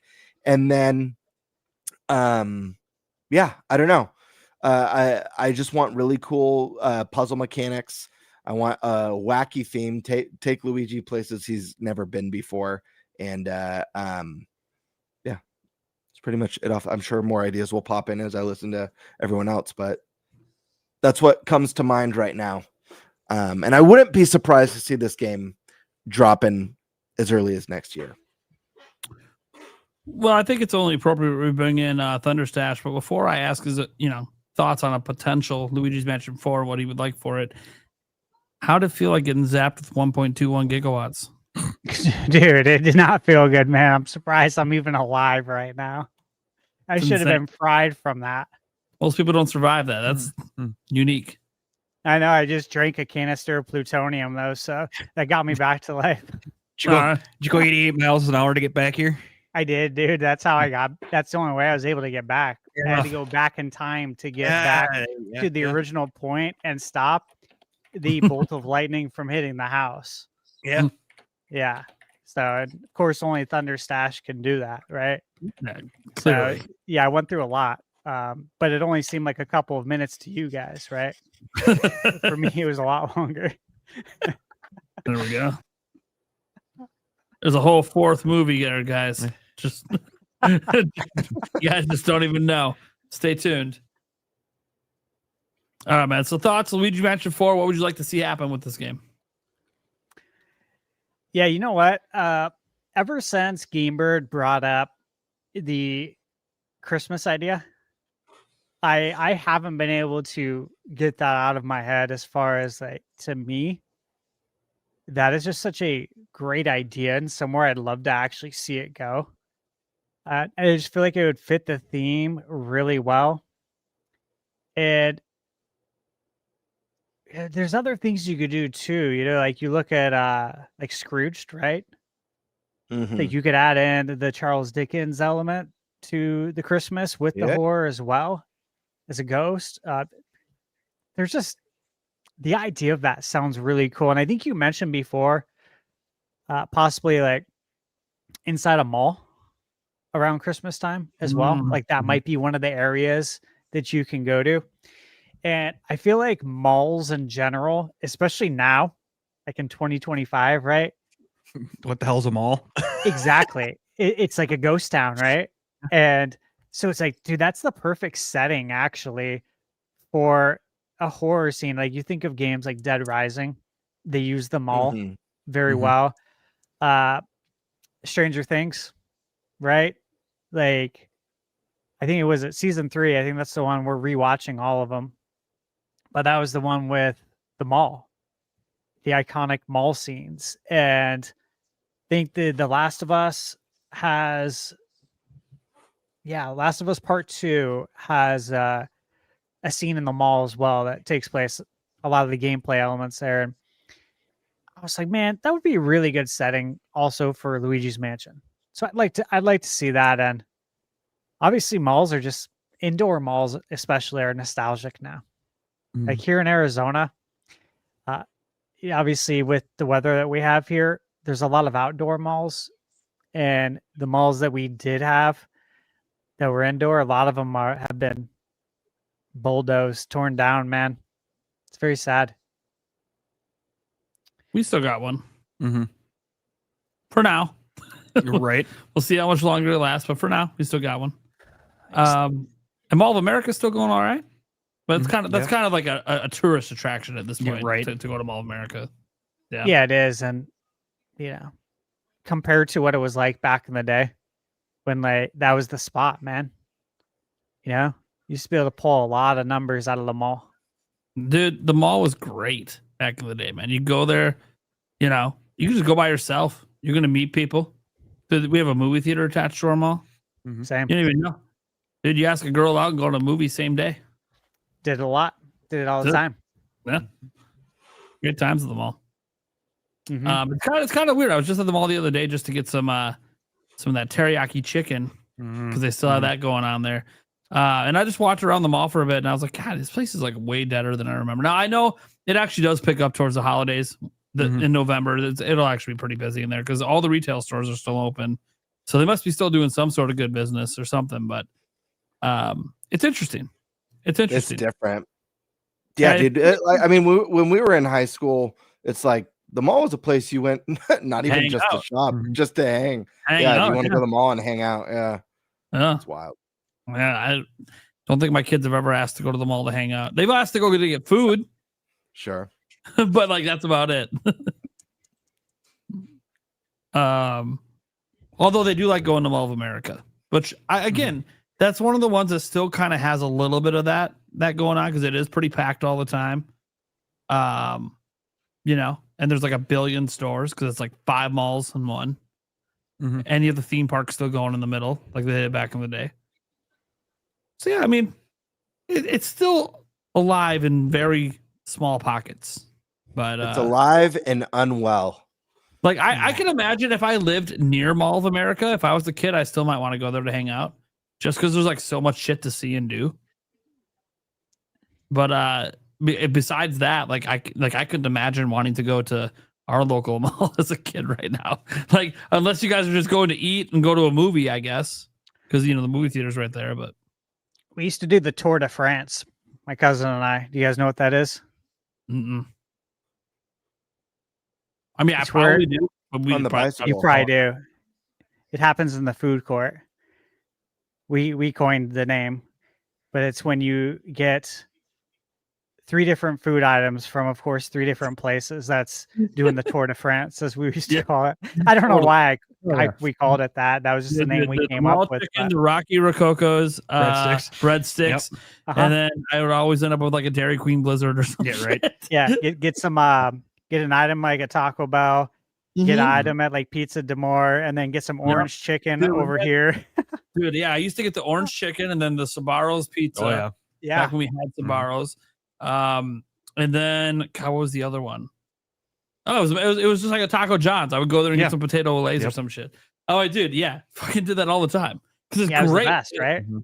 Like, unless you live in an area with a shit ton of food trucks, it's so rare to get like all these places in one area that you can just just get like one item off the menu. It's awesome. That sucks, man. I mean, thankfully, Eric, there's a new Mexican place coming into the mall now. That doesn't surprise me. But let me tell you which segment of the food court it's going in. The one that's only ever been Mexican the whole time. It keeps changing. Yeah, it keeps changing like every year. It's a new Mexican restaurant. It's like everyone's trying to capture the success of the chicken place, and they just can't. Mm-hmm. People go to the mall just for that chicken place. Mm-hmm. It's insane. I don't even know how Rocky's is still open in there. I don't know how they're surviving. But you know what? Maybe it's all online. What if they're just all the online DoorDash deliveries? Maybe you can order from the mall. Yeah. What's Rocky's? Rocky Rococo's pizza. It's a pizza place. Yeah, I don't know how national it is. I have no idea. But I know Sabaro's is national. I've seen that in like random places. Yeah, Sabaro's I remember. Yeah, we used to have a Sabaro. We don't anymore. There's still one in Mall of America. Every time I go, I get it because it's nostalgic to me at this point to have Sabaros. They're giant breadsticks that look tastier than they really are. Mm-hmm. Yeah, they're not. they're really not not all that good. They're really not that good, but it's nostalgic to me. So it's good now because I have the nostalgia of being disappointed as a kid. That would be I get why. to relive it as an adult. Rocky's is more of a Wisconsin, Minnesota. It's more of a Wisconsin, Minnesota. Yeah, I was gonna say. I don't think that was national. I don't think I've ever seen it outside of the Midwest. Yeah. But yeah, no, that's cool. Nostalgic. You know where I would like to see Luigi's Mansion 4 take place, and it probably never will because I wonder if it's a little too hardcore. An abandoned hospital. It's a classic horror thing, movies. I love this. I love the setup. Mario's in the hospital. These terminals. So I'm saying. You go to visit him. Turns out the hospital is not what it appeared to be. Right. Yeah. Yeah. You go into the one room and one ghost is like shocking the other ghost trying to restart their heart. Actually, I wouldn't be surprised. They've killed Zelda in Zelda. Sure. Dude, Spirit Tracks, she gets like brutally murdered. I know. Super early in that game. Super early. Eliminated. Get out of here. In Odyssey, they gave Mario nipples, which I never thought I'd see. So I wouldn't hold past Nintendo to make him a hospital patient, and you go to visit him and shit hits the fan. I don't know. Literally. Yeah. I mean, because look, you think of the mansion theme. Well, like, hey, hospitals kind of feel like super mega mansions sometimes. Mm-hmm. The really tall ones and everything. So I could see it thematically working. It's just like, yeah, but usually hospitals in like horror movies are like look, Sky sort of listen, don't watch those movies. You might not be able to handle it. It's pretty grotesque at times. So it's like, for me, I'm thinking of like all these themes of the horror movies that happen at hospitals. I'm like, dude, they can't do that. But then I'm like, they'll find a way to Mario it up though, so it'll probably be all right. They'll find a way. Dude, the thing is, what if they have different wings? Like the maternity wing, and they got like a pregnant ghost. Oh Lord. The children's wings, a bunch of baby ghosts doing Ring Around the Rosie, creepily or some shit. Like, what is happening right now? Anyways, look, I got lots of ideas for this Nintendo, but it's gonna take your game up a rating, so you might not want to talk to me. I mean, I can throw mine out there. Okay. I haven't gone yet. And I had this thought before Stash even said it. Ghost Town. A Wild West ghost town. Okay. Because he said the malls are ghost towns now. I'm like, Well, okay, that was my thought, but you know, I was gonna say I thought of it before Stash said Ghost Town, but yeah, no, Wild West Ghost Town I think would be really kind of a neat setting for Luigi's Mansion type thing. That'd be a good opportunity for a cameo for Dylan. Oh snap! Dylan's back, baby. Dylan's rolling western. Look out! Or if he's not back, just have him there dead. Yeah, have him as a ghost. Here lies Dylan, the armadillo.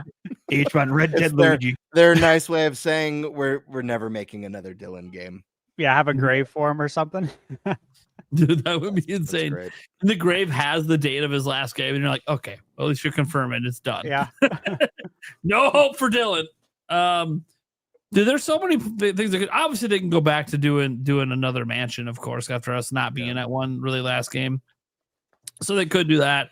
I think this series is just incredible. The biggest thing I really hope they do is like beyond the theme or whatever building they choose, or if they do like a Nightmare Before Christmas kind of thing, which I think would be neat.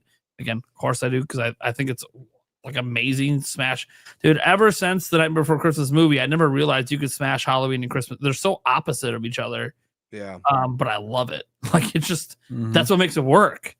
You know, opposites attract. That's literally what makes it work, is because it's so polar opposite. But setting all that aside, to me, it's all just about what do they do with the ghosts themselves? Because still to date, the best ghosts in the series are Luigi's Mansion 1. The variety, the comedy, like it literally felt like every ghost you met was like its own unique thing.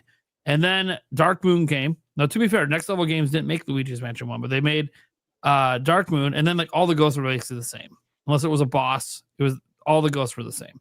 And it's just, to me, felt phoned in. Now, I don't think it was really a phoned in game, but it's one of those that like they've never made Luigi's Mansion before, and I almost like they didn't understand the appeal of Luigi's Mansion and all the unique ghosts that were in it. Like every room, there was like unique ghosts. And then they did 3. So 3, my hype was a little low for 3 actually when it was coming, because I'm like, well, Next Level Games, Dark Moon, it just, I don't know, man, it was so far below 1 for me. Then they kind of nailed it with 3. Not quite as many unique ghosts as I want, but there was definitely more of them, and they did more with the story and everything. And obviously the environment and the gameplay was fantastic. So they seem to, with 3, kind of realize what makes Luigi Mansion so special. And I'm happy that that's like the best selling one now, because that sets up for 4. And so I'm hoping they continue down that line of like more unique ghosts in more unique situations. Because like some of the funniest things in Luigi Mansion 1 was walking in on ghosts just doing the craziest shit that you wouldn't think would happen in a Mario game. But here we are, it's Luigi time. It's ain't a Mario game. Every room you entered in Luigi's Mansion 1 reminded you this is not a Mario game. I just got the best suggestion in my chat. I just want to bring it up because it's awesome. Sure. They said Luigi in a haunted spaceship, like Dead Space. I love that. And the Mario like franchise and these characters, like you could totally throw Luigi in space. Like no one would blink twice because of the IP and how weird Nintendo gets. But thinking of Louis on a haunted spaceship with the great sound design, oh my gosh, and like sci-fi versions. You look out the window and it's like no hope. Yeah, you're just in the nothingness of space. You're like, what is happening? How did this even happen? Yeah, like, I love that. Are we ever not a spaceship, a space station. Let's go bigger. Not a spaceship, a space station. You see a random Luma floating by out the window. A dead Luma. Going absolutely batshit insane. Dude, a dead Luma. Dude, can you imagine if you saw a dead Rosalina and you're like, what the fuck? Yeah. That just happened? So that's what happened to Rosalina. Insane. She ended up floating in the middle of space dead. Got it. Dude, oh yeah, haunted galaxy. Now we're going a little far. A whole galaxy of hauntedness? So is this an MMO? That's going to be the most content you're going to have to pull that off? Maybe not a lot. They'll just do it Star Fox style. Just little planets you get to visit. All right. I guess we can probably get to the Q&A section. Remember, guys, if you're watching live, all you got to do is submit your questions to Q&A. Just $2 and up super chats on any of the 3 channels, live streaming it. We obviously have a couple to get in here. 2 of these are related here because it's Samurai coming in with Bring Back NFL Blitz, NBA Jam, and NHL hits Also Metroid Prime 4 hype, but that's not alone because, of course, Demonic Brawler had to do it as well. You know it. You know it.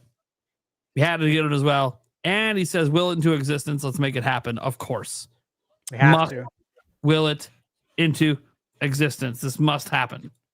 Get some bigger ones here. We got J-Views coming in with a 20 saying, secure my pre-order at GameStop earlier today for Age of Imprisonment. Got to play the demo for a bit too, and it was buttery smooth. Yeah, that's what I like to hear. That's what I've been hearing. They feel like 60 FPS. Hell yeah. You can really tell it's built for the hardware. One more week. Well, technically this game was built for Switch 1. It's probably why it's so buttery smooth on Switch 2. I just want to throw that out there. When I started reading this comment, I totally thought he was talking about AOL. I was like, oh, right? Like an old like Windows 95 PC. Right? It's like, oh wow, I got to try out AOL at GameStop. It was buttery smooth, actually. Yeah, one of those trial discs that were in the magazines. Yeah, right. Yeah. Was it the instant messenger with the open and closed door sounds? Yeah. Mm-hmm. I lived on AIM back in the day. To clarify that technically they've already said it out loud that they originally were making this game for Switch 1. So part of the reason it's so smooth on Switch 2 is that it wasn't really made for Switch 2. That said, it obviously runs significantly better than they were getting it to run on Switch 1. So it made sense to be like, you know what, let's make this an exclusive. Sure, there was talks with Nintendo about whether or not it should be or not. Nintendo probably being like, yeah, man, sell our system this November. Let's go. We need more exclusives right now. Let's see here. Gamebird from State getting the member gift. Hell yeah. Beefy. Whoever it went to. Congratulations. Yeah, the RE9 controller. I didn't see the amiibo yet. Someone got the amiibo. Want to show me? I didn't see it. I haven't They've seen only it either. announced I don't think it. they released it. They've only announced there's no pictures. Yeah, it's coming in summer. There's no pictures yet. I got the controller pre-ordered, and like I said, I got the generation pack, the 3-pack that comes in the box pre-ordered. Do we know who the amiibo's of, or just that we're getting one? Ashley. The main character. Main character, Ashley. Okay. Her name's Ashley, right? I think it's Grace Ashcroft, I think. Grace Ashcroft? I'm thinking of Ashley from RE4. Ashley from 4. Yeah. Yeah. Grace. Okay, so Grace Ashcroft. Okay, so Which I'm guessing is the main So I probably character. have a pretty good idea what it's going to look like. Okay. Did they announce a price with the amiibo? I'm guessing $40. They actually didn't announce any prices on anything. You had to wait for the retailer to put their links up to actually get the prices, because I read the press on it. And There's because no pricing. and there's probably no list for this yet because it's not even revealed. Like Wario had posted that it was going to be 89, and I had retweeted it, and then I pulled it back and retweeted it again, but put some context. Like, I hope it's this price, because if it is, that's insane. But at the same time, like $90 for a 3-pack, that would be a steal. Just to clarify, he wasn't saying 89 for the amiibo. He's talking about the 3 games. About the 3-pack. Yeah. Yeah, no, that's what I retweeted. But I want to put some context on it, because I'm like, wait, $90 for all 3 games? So we're paying $10 each for Resident Evil 7 and 8? Hell yeah. It's insane. Kooster comes in here saying, what would everyone do if Age of Imprisonment leads to the Ocarina remake? Well, it won't lead to it story-wise. Just takes a complete left turn. Wait, what? Complete left turn, and it is the Imprisoning War from the backstory of Ocarina of Time.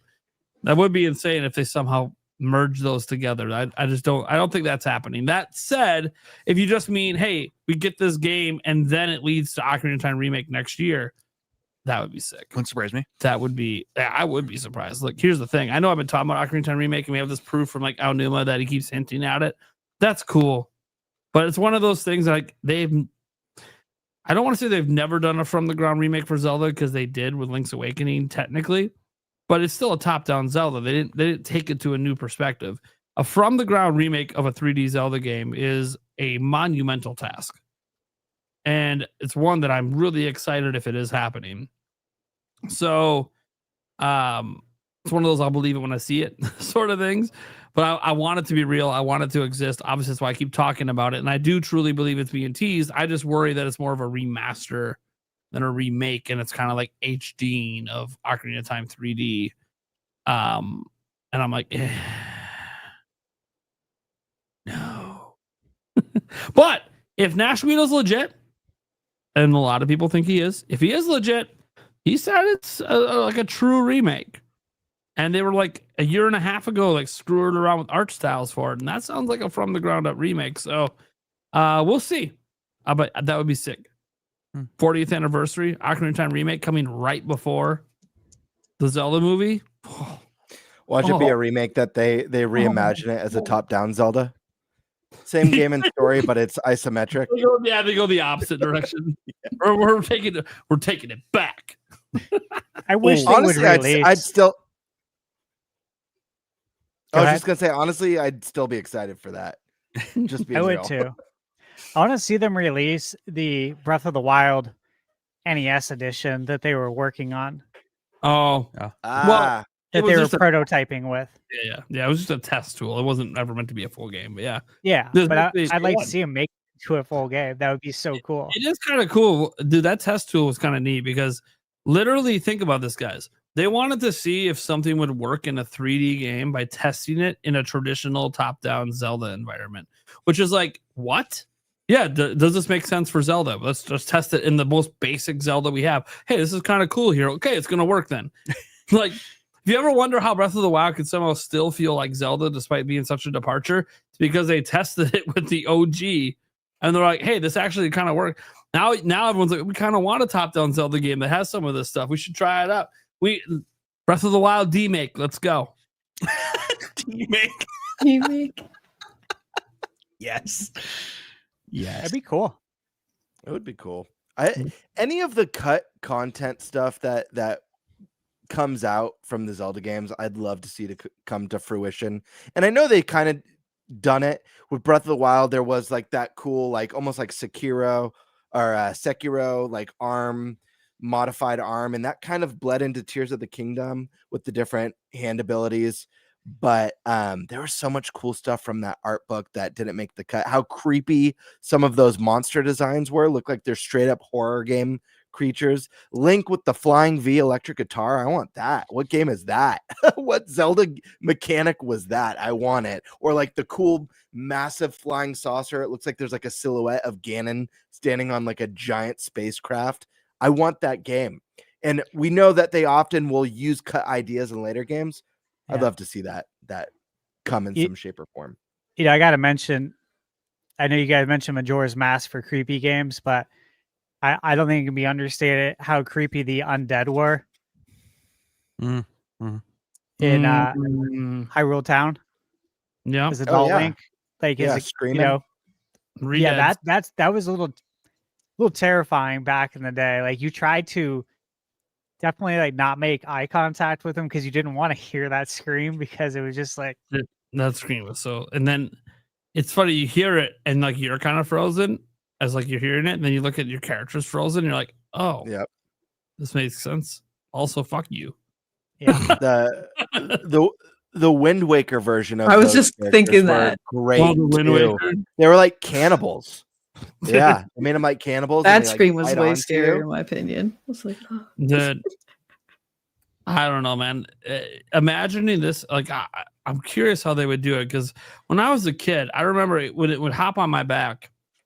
I'm like, okay, so you're hugging me from behind, and then it's just doing the humping motion, and I'm like, what the fuck is happening right now? Like, dude, imagining that remade in modern visuals right now. I'm like, what? Okay, are we ready for this? Are we ready for what's about to go down with those redeads? Because this is fucking insane. Oh man. Cody Dews just saying, buy me another present. Apparently, don't. I'm good, thank you. This is very merry Halloween to me. Thank you so much, Gamey Mariner. For anyone interested, the Diablo Prime Evil Collection is on sale right now on the eShop for $20 till the 31st. You get Diablo 2 and 3 along with the bonus content. 25 gigabytes of space required.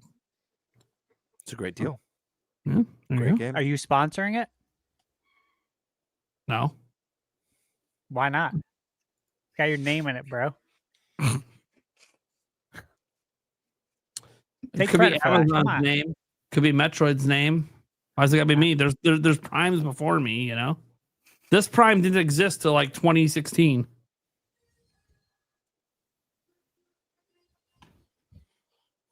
There's the prime drink from the Logan Paul and KSI. Those are getting a bad rap now. Costco stopped carrying them. Simmer down. He's letting out a little bit of that primal rage right now. Over Stash's comment. My name is inspired by Amazon Prime. It's like I guess we don't want to talk about Amazon because they laid off like the entire team that made the one video game they put out. Yeah, not good. More layoffs in the industry, isn't that fun? They just laid off 30,000. Yeah, 30,000 total people at the whole company, and then the gaming side was the entire team behind the MMO that, by the way, is still active and alive right now. But nobody's working. Amazon. Isn't Amazon like projected to lay off like 700,000 people and replace them with machines? I feel like I read about that. Something like that over the next how many years? 75% of their staff by 2033 or earlier. Yeah. But there was a lot of news that came with that as well. I told Michaela last year or year before, it's going to take one company in the US to make a big statement about AI and lay a bunch of people off. I told her I predicted it would be Microsoft. Sure enough, Microsoft was the one. And right after that, it is going to be a domino effect. They're just waiting for someone to fall on the sword, and I knew it would be Microsoft. And now this is only the beginning. It is going to be very interesting, and it sucks, right? Let's be real. If you work anywhere in the tech world, it's time to start looking for a new job and a different career path. I know. I would not feel safe at my job at any company. My dad can't get a new job back in the tech field. He was a CTO for a long time, high up, lots of experience. He can't get a job. He's been unemployed for like 9 months. Thousands of applications, hundreds of interviews, can't get a job. Everything's just getting replaced with AI. Which sucks. But I likened this at the time, like, I mean, I don't know how you guys feel about this. I said this on my live streams a couple times. Like, a lot of people get mad at, about AI and replacing people, and I think in certain times you really shouldn't do that. But it reminds me of like when the assembly lines were created, we started getting conveyor belts. Like, a lot of people lost their jobs because you didn't need as many people anymore because we just got more efficient at doing things. And that kind of feels like what AI is like, making us more efficient at stuff. The problem is sometimes AI is worse. Credit to Rockstar, by the way. They made a statement today. You guys see that statement on AI? No. What do they say about Iverson? Yeah. Practice. Talk about practice.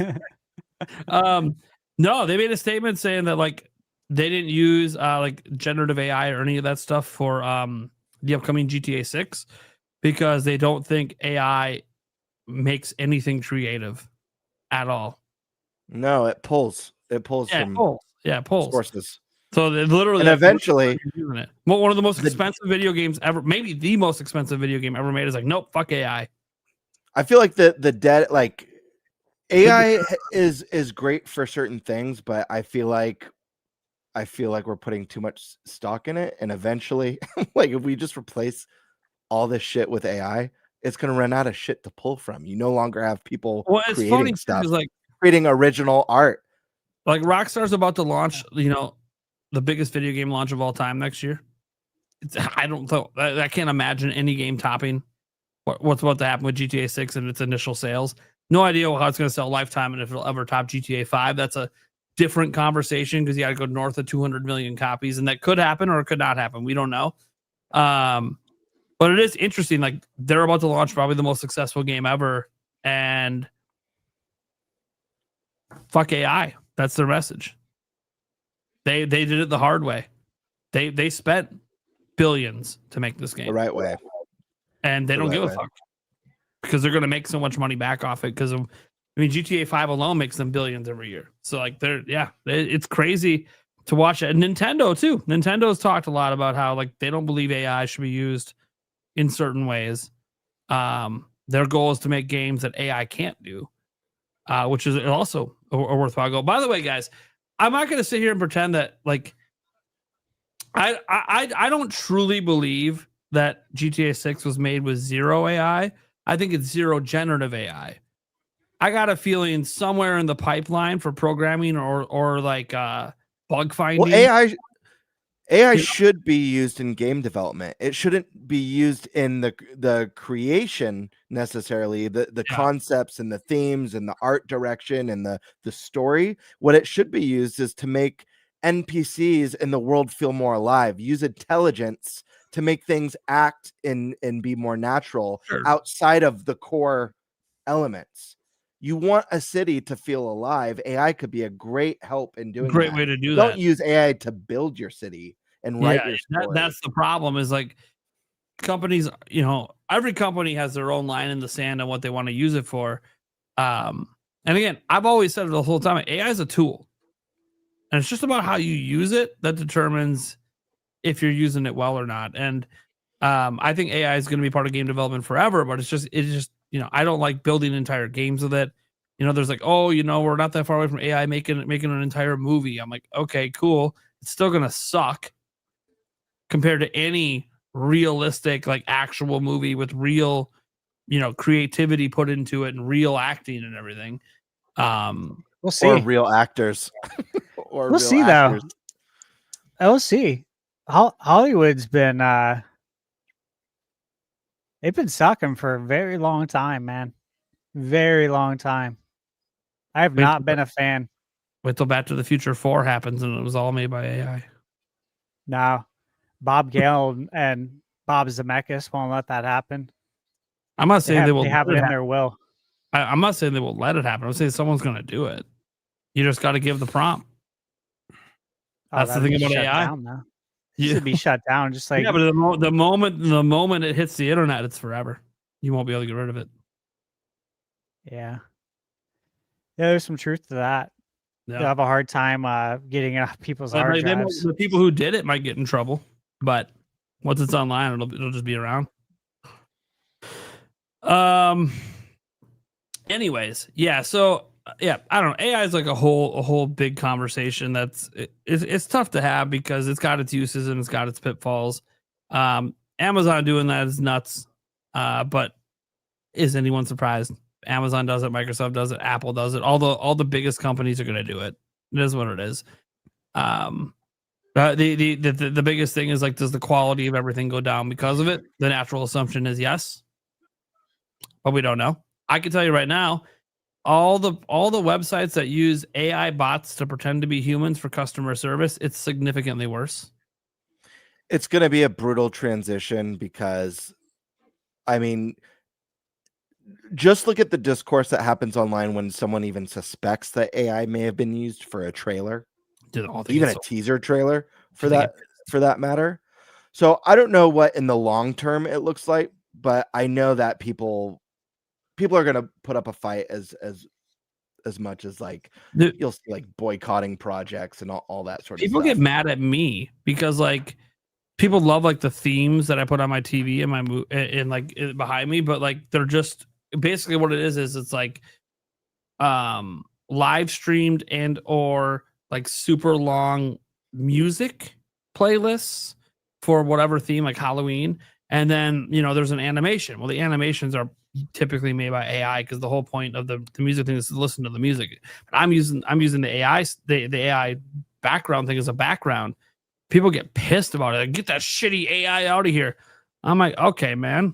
Well, you come up with the thousands of dollars I have to pay an artist to do this because I can't afford it. But it's free on YouTube. I get bitched at about it. I'm like, I don't know what you want me to do, man. I'm a one-man show over here. I don't have the creativity to pull that off to make my background more interesting. So am I bad because I'm using it in that way? I don't know. Like, I just don't really know how I'm not saying you guys think I'm bad, but maybe you do. God, I knew you were going to grab that hat. I just knew it. I have to. I'm in the old West now. Oh yeah. Anyways, all right. We could probably move on here. This is a good one. Jorge FT. We only got really like 2 left here, unless we get some more super chats in. With the RE Generation collection just announced, do you think third parties will do more collections of recent games on Switch 2? Probably. Yeah. I think it's gonna be Out of doubt. like a lot of them, especially if they were like never on the system. Yes.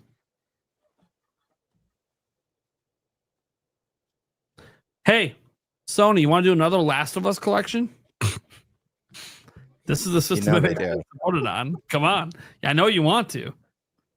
Uncharted would be sick. You want to do a Spider-Man collection? I'm just saying. Hey, you love your collections, Sony. Sometimes you do 3 of them in the same generation for the same games. Can we just put them on Switch 2? We'll take a collection. I only need 1, though. I don't need like 17 versions. Who's played Uncharted? Anyone play it? Gamebird, you have, right? Yep. You love it? Yes. I mean, I didn't play Uncharted 4. I've only played 1, 2, and 3. And So good. I love Uncharted 2 especially. I really enjoyed that one. I think it would be really good on Nintendo, don't you? Absolutely. But you know what? I got to shout out another game series that I actually liked more than Uncharted, but plays very similarly, and I don't think gets enough love. That Tomb Raider reboot. Let's just say the Tomb Raiders, yeah. Yeah, dude, it's so good. So I good. actually like it over Uncharted. Dude, oh man, those games are just so good. They're amazing. So good. I beat all 3 of them. The Tomb Raider reboot, right? I think it was Rise of the Tomb Raider and Shadow of the Tomb Raider. And those games got like a PS5 upgrade as well, which I played them on PS4. I never had the time to return back to them, but if those came over to like Switch 2 with those PS5 upgrades, similar to like what we're seeing with Fallout 4, sure. Which again, in that small amount of footage they showed of Fallout 4 for Switch 2, looks phenomenal. It looks like the PS5 version. So to get that on Nintendo Switch would be sick. But yeah, Tomb Raider and Uncharted are, they're so much the same, really, which is great. Male protagonist, female protagonist. Great games. It's like Indiana Jones. Yep. Okay.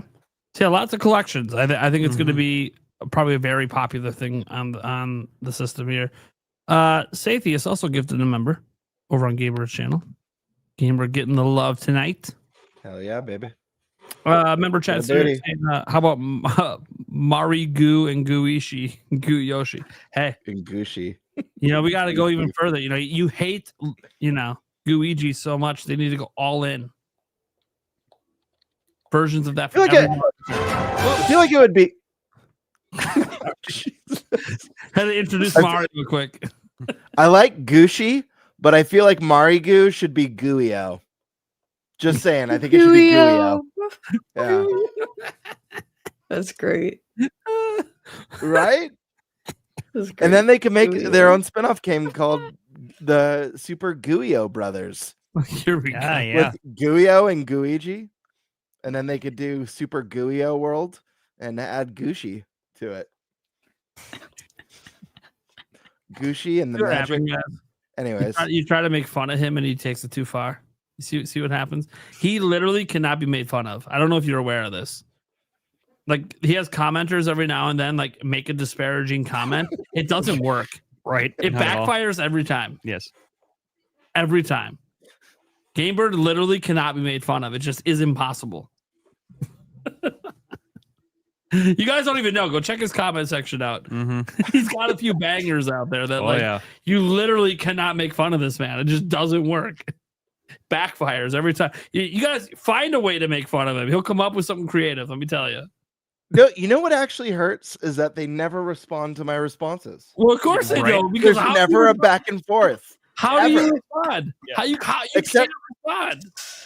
Except for once, the first time it ever happened. I don't know what the comment was or what I responded, but they're like, "I am so sorry for what I said previously." That's what I'm saying. That's why they can't respond. They're like, "Well, dude, you can't respond to that. Like, the way you set it up, it's like well, they look dumb now. Like you can't say anything. It's the greatest response. Dude, I wish I had that ability for all the people that say shit to me. Dude, I should just have you log into my accounts. You have a fucking field day. Just respond. I'll submit some responses to you sometime. Like, feel free to use any of these because they don't have to make sense. That's the beauty. Doesn't make sense at all. Last one that we have right now, unless we get some last minute super chats in. How about Christmas themed DLC for DK Bonanza? Interesting. Okay. Interesting. Okay. Are the reindeer coming to town? Or is it full on Santa? I'd like to see Christmas theme DLC for like any Nintendo game. It's untapped. We've talked about this before about holidays and whatnot. Yeah, the only game that really does holiday stuff is like Animal Crossing for them. They don't really have stuff in a lot of their games. Like, Mario Kart 8 Deluxe had that great Christmas dude, theme what level. a great, Love great that track. level. Yeah, yeah, that track is so good. So I just don't know why we don't do more of that stuff.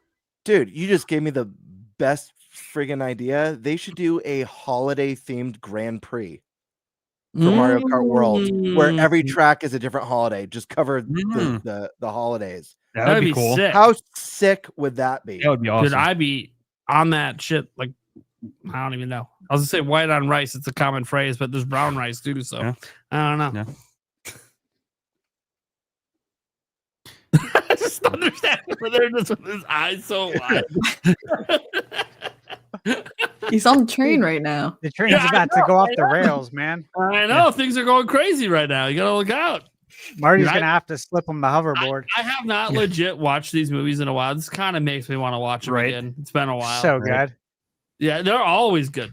Always, every time. Gotta watch them in order. And I know the third one isn't the greatest, but it's fine. Oh, dude, as an adult, it's so much better. Is it actually better as an adult? So much better. I'm so disappointed as a kid.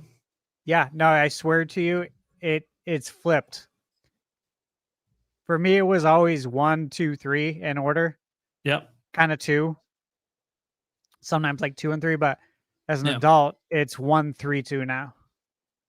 Interesting. All right. I haven't watched it in a while. I'll have to make a marathon of it one of these weekends. Should. All right.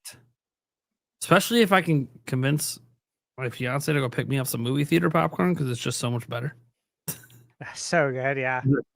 Take the $10. Go give me a large. Let's go. You got to watch these in 4K now. They look so good. Yeah, like I bet they do. Good. I bet they do. I've just gotta watch it in general. Yeah, I still can't believe that. Yeah. It's got to be on a streaming service right now. Is it? Or maybe it's not. Maybe it's not on one right now. I mean, they're cheap. If you just want to get like digital versions, they are cheap. But okay, here it is, guys. I was hoping they were going to be on. I was hoping they were going to be on a streaming server. Maybe they are. I'm just seeing the purchasable versions right now. Netflix.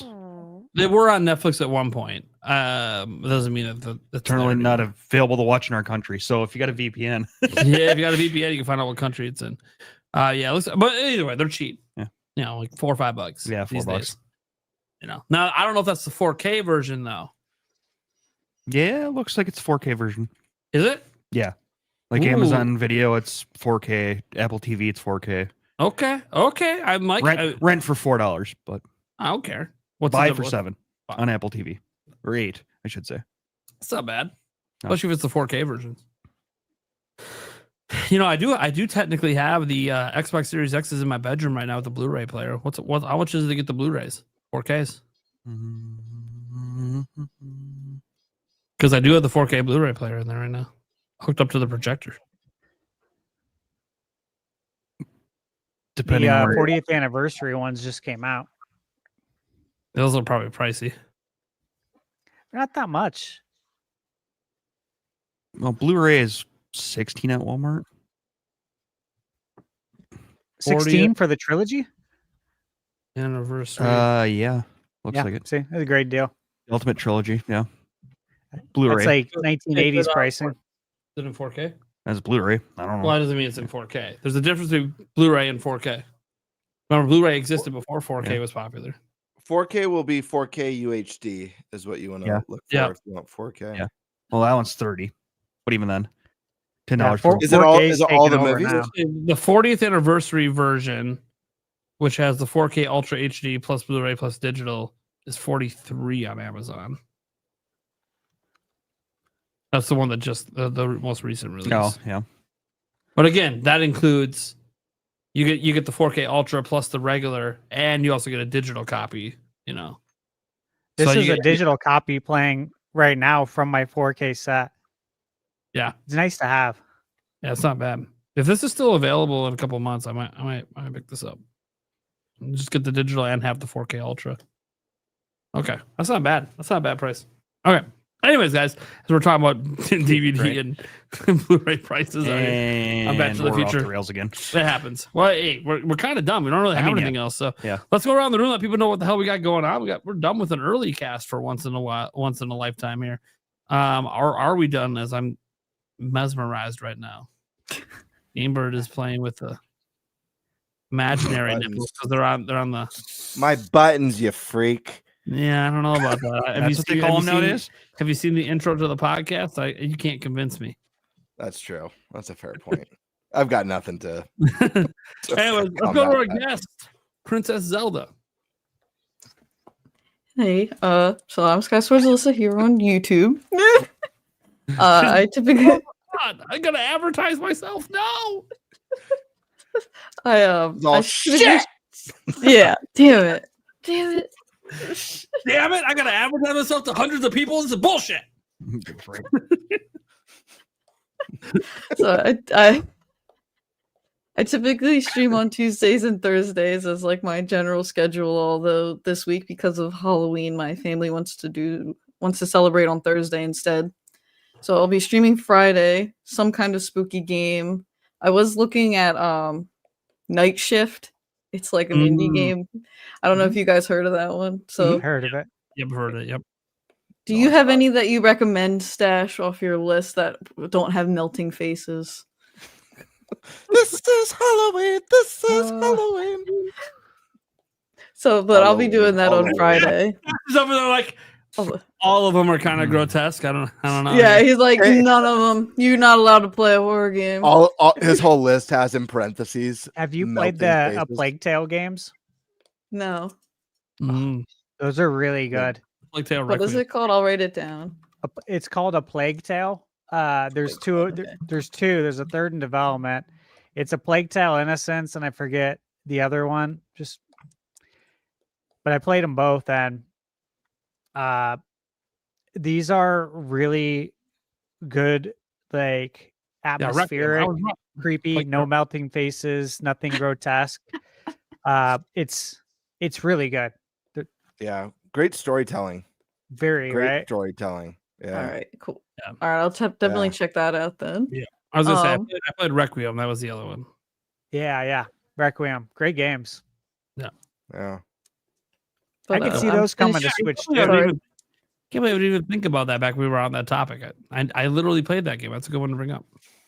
Yeah, I had it on my list. I just didn't want to go overkill, and I already did. I mean, you got hit by 1.21 gigawatts. Yeah, that's what happens. So I mean, the thing you were going a little too hardcore. Happens. Remember Needles? Yeah, here we go. Now you remember him, right? Yes. Dude, I feel like if I'm gonna watch him again, I gotta do a watch party with Stash now. That's what's gotta happen. Get a This Discord scene's so movie good night too. going. Yes, it is. Very good scene. You guys know I saw Huey Lewis in the news in concert. No, I did not. Oh, know. very How- nice. How would I know what you done in your life? Very nice. I was 19. Wasn't there. I was 19 or no 20 years old, and I was like the youngest dude there. Was Huey Lewis and Chicago, and it was MILF City. and I was being hit on the whole time. Hell yeah. Dude, it was pretty badass because like I was literally going because I love Huey Lewis. You know, Power of Love, obviously. I grew up on it. He's just surrounded by dinosaurs.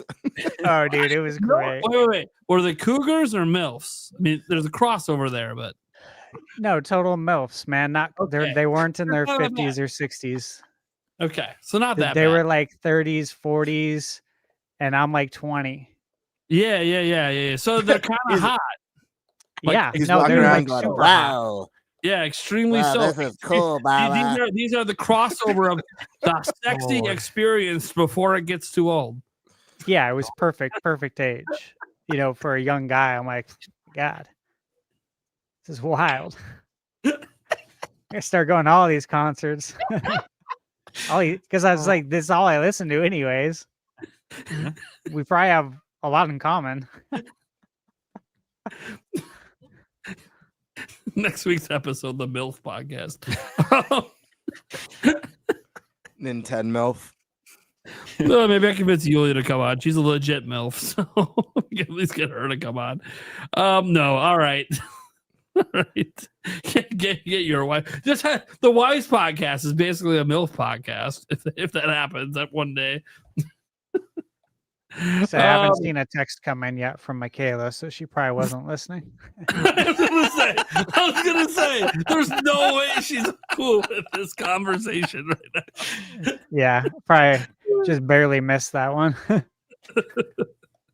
Now, watch her pop in the chat. Wait, what did I miss? Don't worry about it. Yeah, it's right, in the Eric, past. Eric, we got to move on before she finds out. Eric, Yeah, right. what do you got going on? Where can they find you? Nothing. You can find me here and nothing. What? I got nothing going on. He's got no life, guys. No, I don't. I go to work and I go home. Well, I mean, you said you have no life. Work is a life. Like, I mean, sure, I guess. No life. Like, I have no time to play video games. I also don't have a life. Yeah.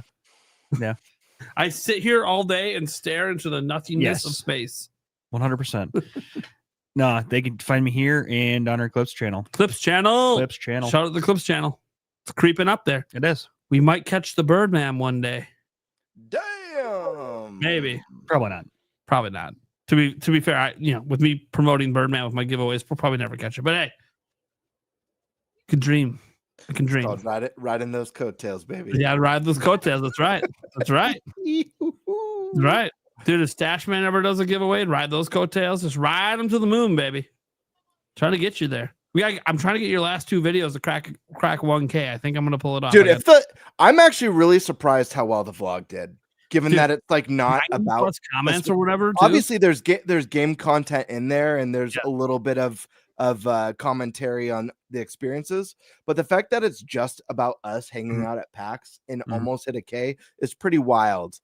Yeah, and if you guys haven't seen it, you guys should go watch it. Like, if you ever want to see a little behind the scenes with the crew, first time meeting each other, the vlog's great. There's a lot of good stuff in it. It's long, but it's awesome. Like, it's great editing throughout. And like, that was really cool. I read the comments on it today finally because I hadn't read any of the comments, and I'm like, dude, people love this, dude.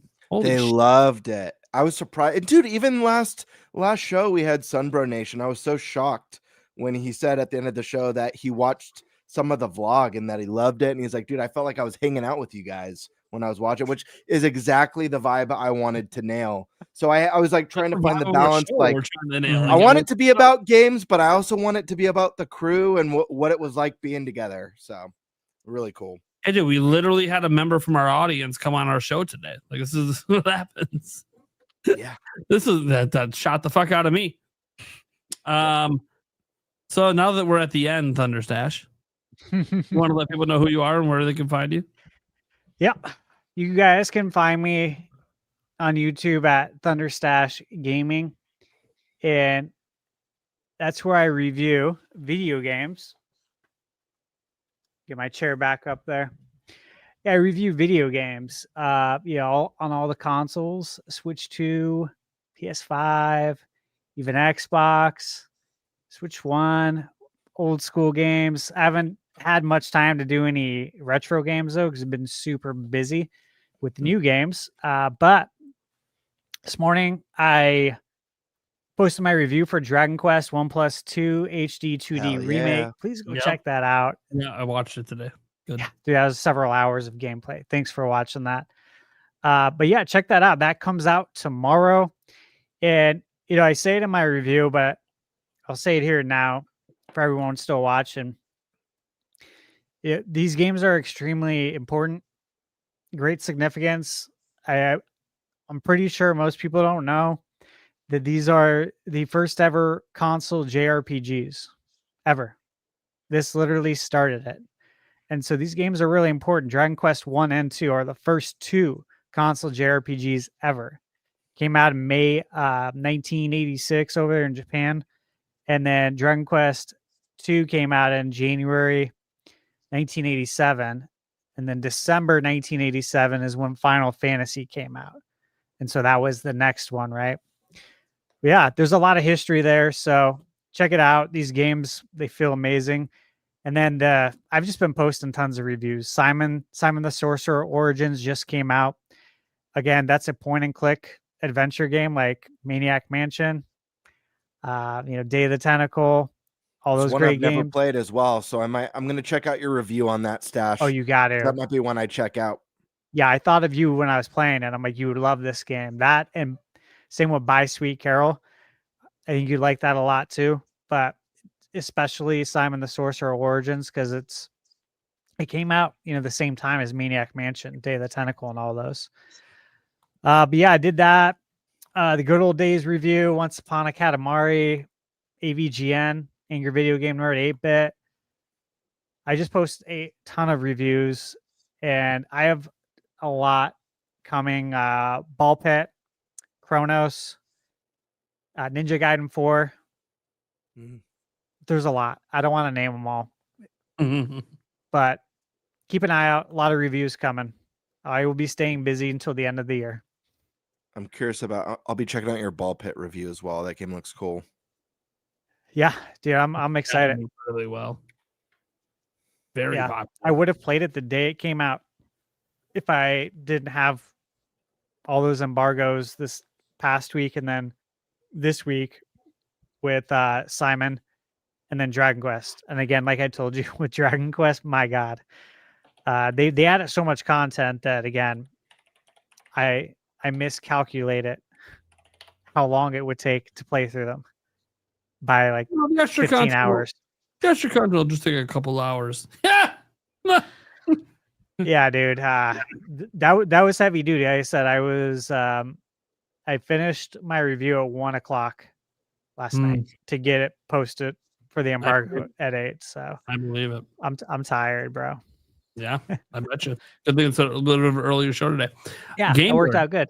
Since I skipped right over you because you're focusing too much on how amazing your vlog was. I had to remind them what a good YouTuber looks like. I'm just kidding. Now that vlog was so good. That was highly entertaining. It was. Yeah, I'm just giving you shit. I'm the least disciplined YouTuber ever, so that makes like the best content. It's crazy. When you drop something, it's fucking awesome, but you never know what's gonna happen.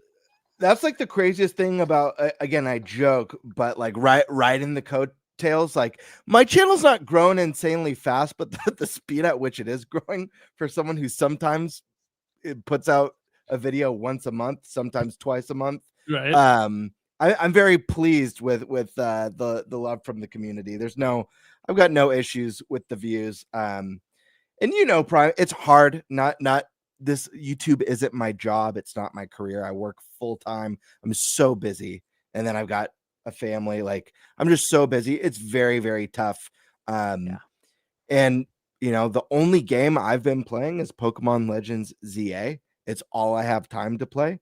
And I hope to finish it in the near future. That way I can jump on my ever insanely growing backlog. But I do have plans for consistent content. I've said it before. My goal is 1 video, 1 live stream a week. And so, that's the plan. You guys know where to find me. Gamebird Classic here on YouTube. And I have outlined. The cool thing is I've outlined a bunch of videos. Now I just need to get them made. But I have a ton of ideas for like at least 6 videos that I have thought out right now. Oh yeah. So I just got to be careful with the time sensitive stuff. That's really difficult. I don't really get codes early. So the only time I was ever able to do something like that was Ruffy in the Riverside. That was my first and only time getting a review code. So maybe if that happens again in the future with indie, I prefer to get codes for indie, a little bit more bite-sized experiences that I can finish within 20 hours or less.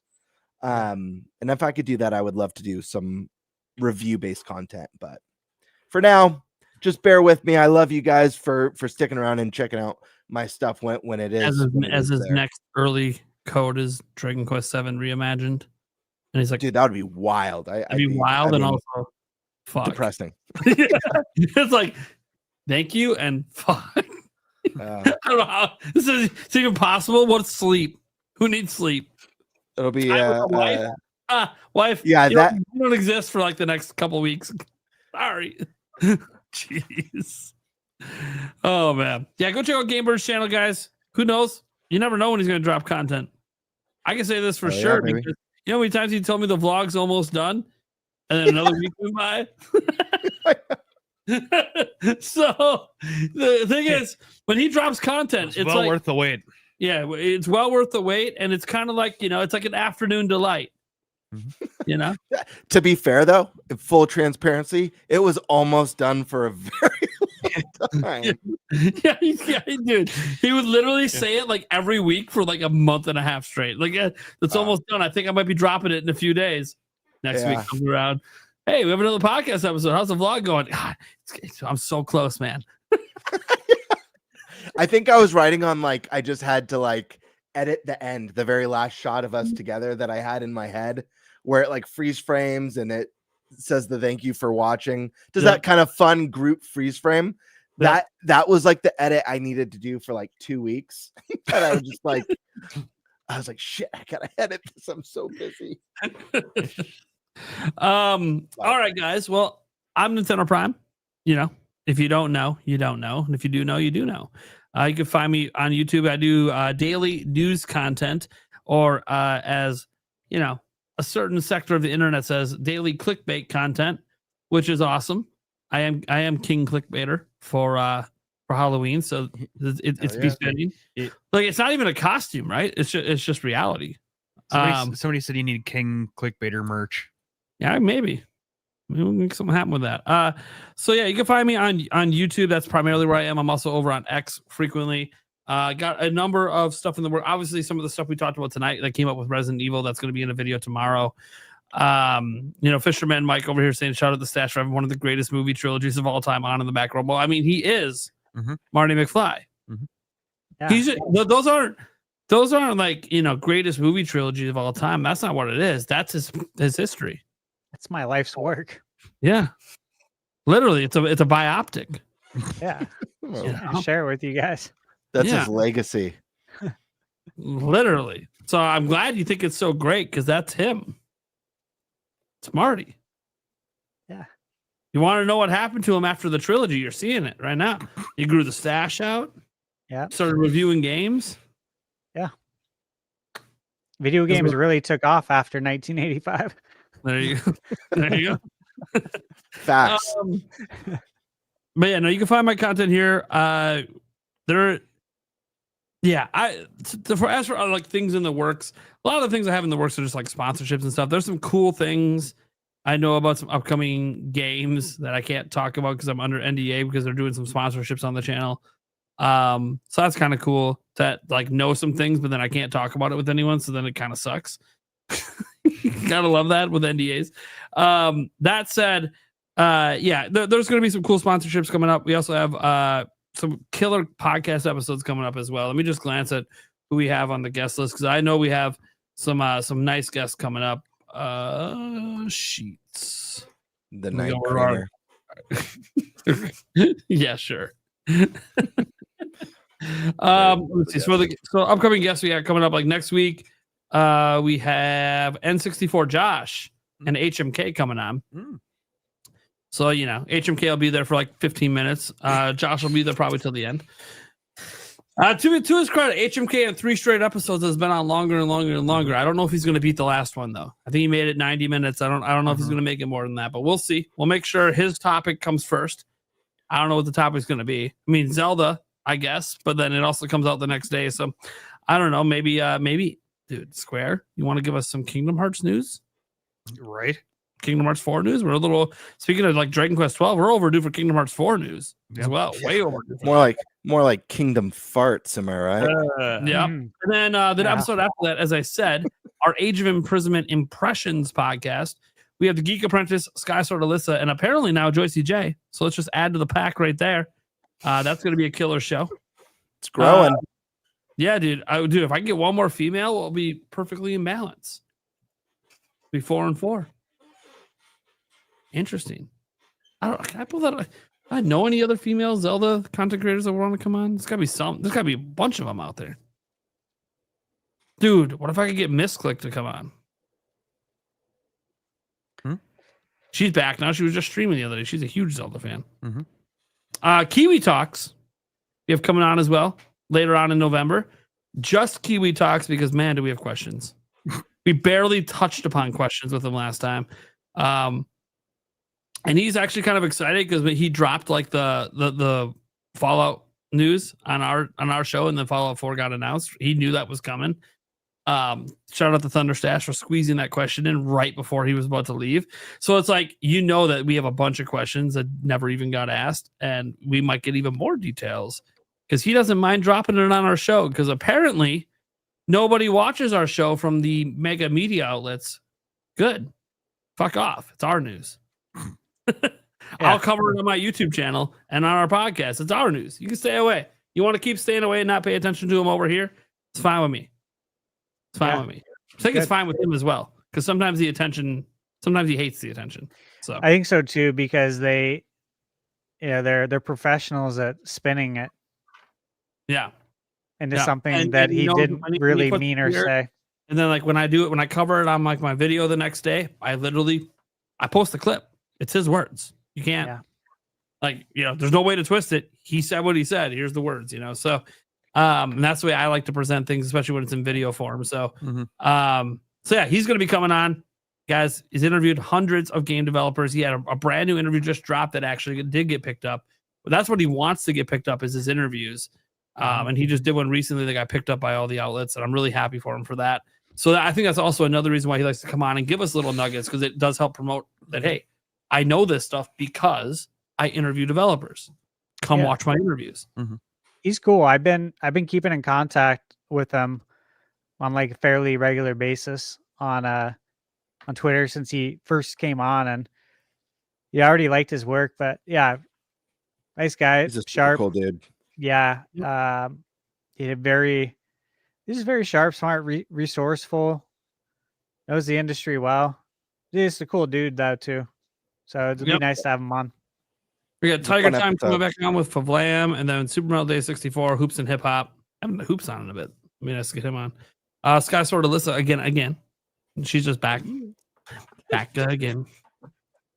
Alyssa's back. Tell your friends. All right, Tiger Time again. We have nobody, by the way, for the end of the year shows, but the end of the year shows are going to be a little. Well, one of them is going to be a different day. I think what day is it? The 23rd or 22nd?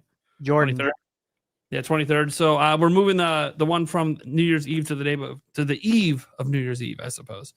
So we moved that show. That's going to be just us 4 because it's really hard to get people on during that holiday season. It is. And then technically, we haven't talked about it, but our final episode of the year is technically on New Year's Eve. Whether or not we keep it on New Year's Eve, I don't know. But what I will say is, what better way to kick off the new year? We'll have to talk about that. Then end in the current. But I don't know if we're going to keep it on that day. We'll see. But it'll be just us 4 for that episode as well. And I'm sure that's going to be a big episode because that's going to be the one where we talk about the next, we recap the year. That'll be one of the topics.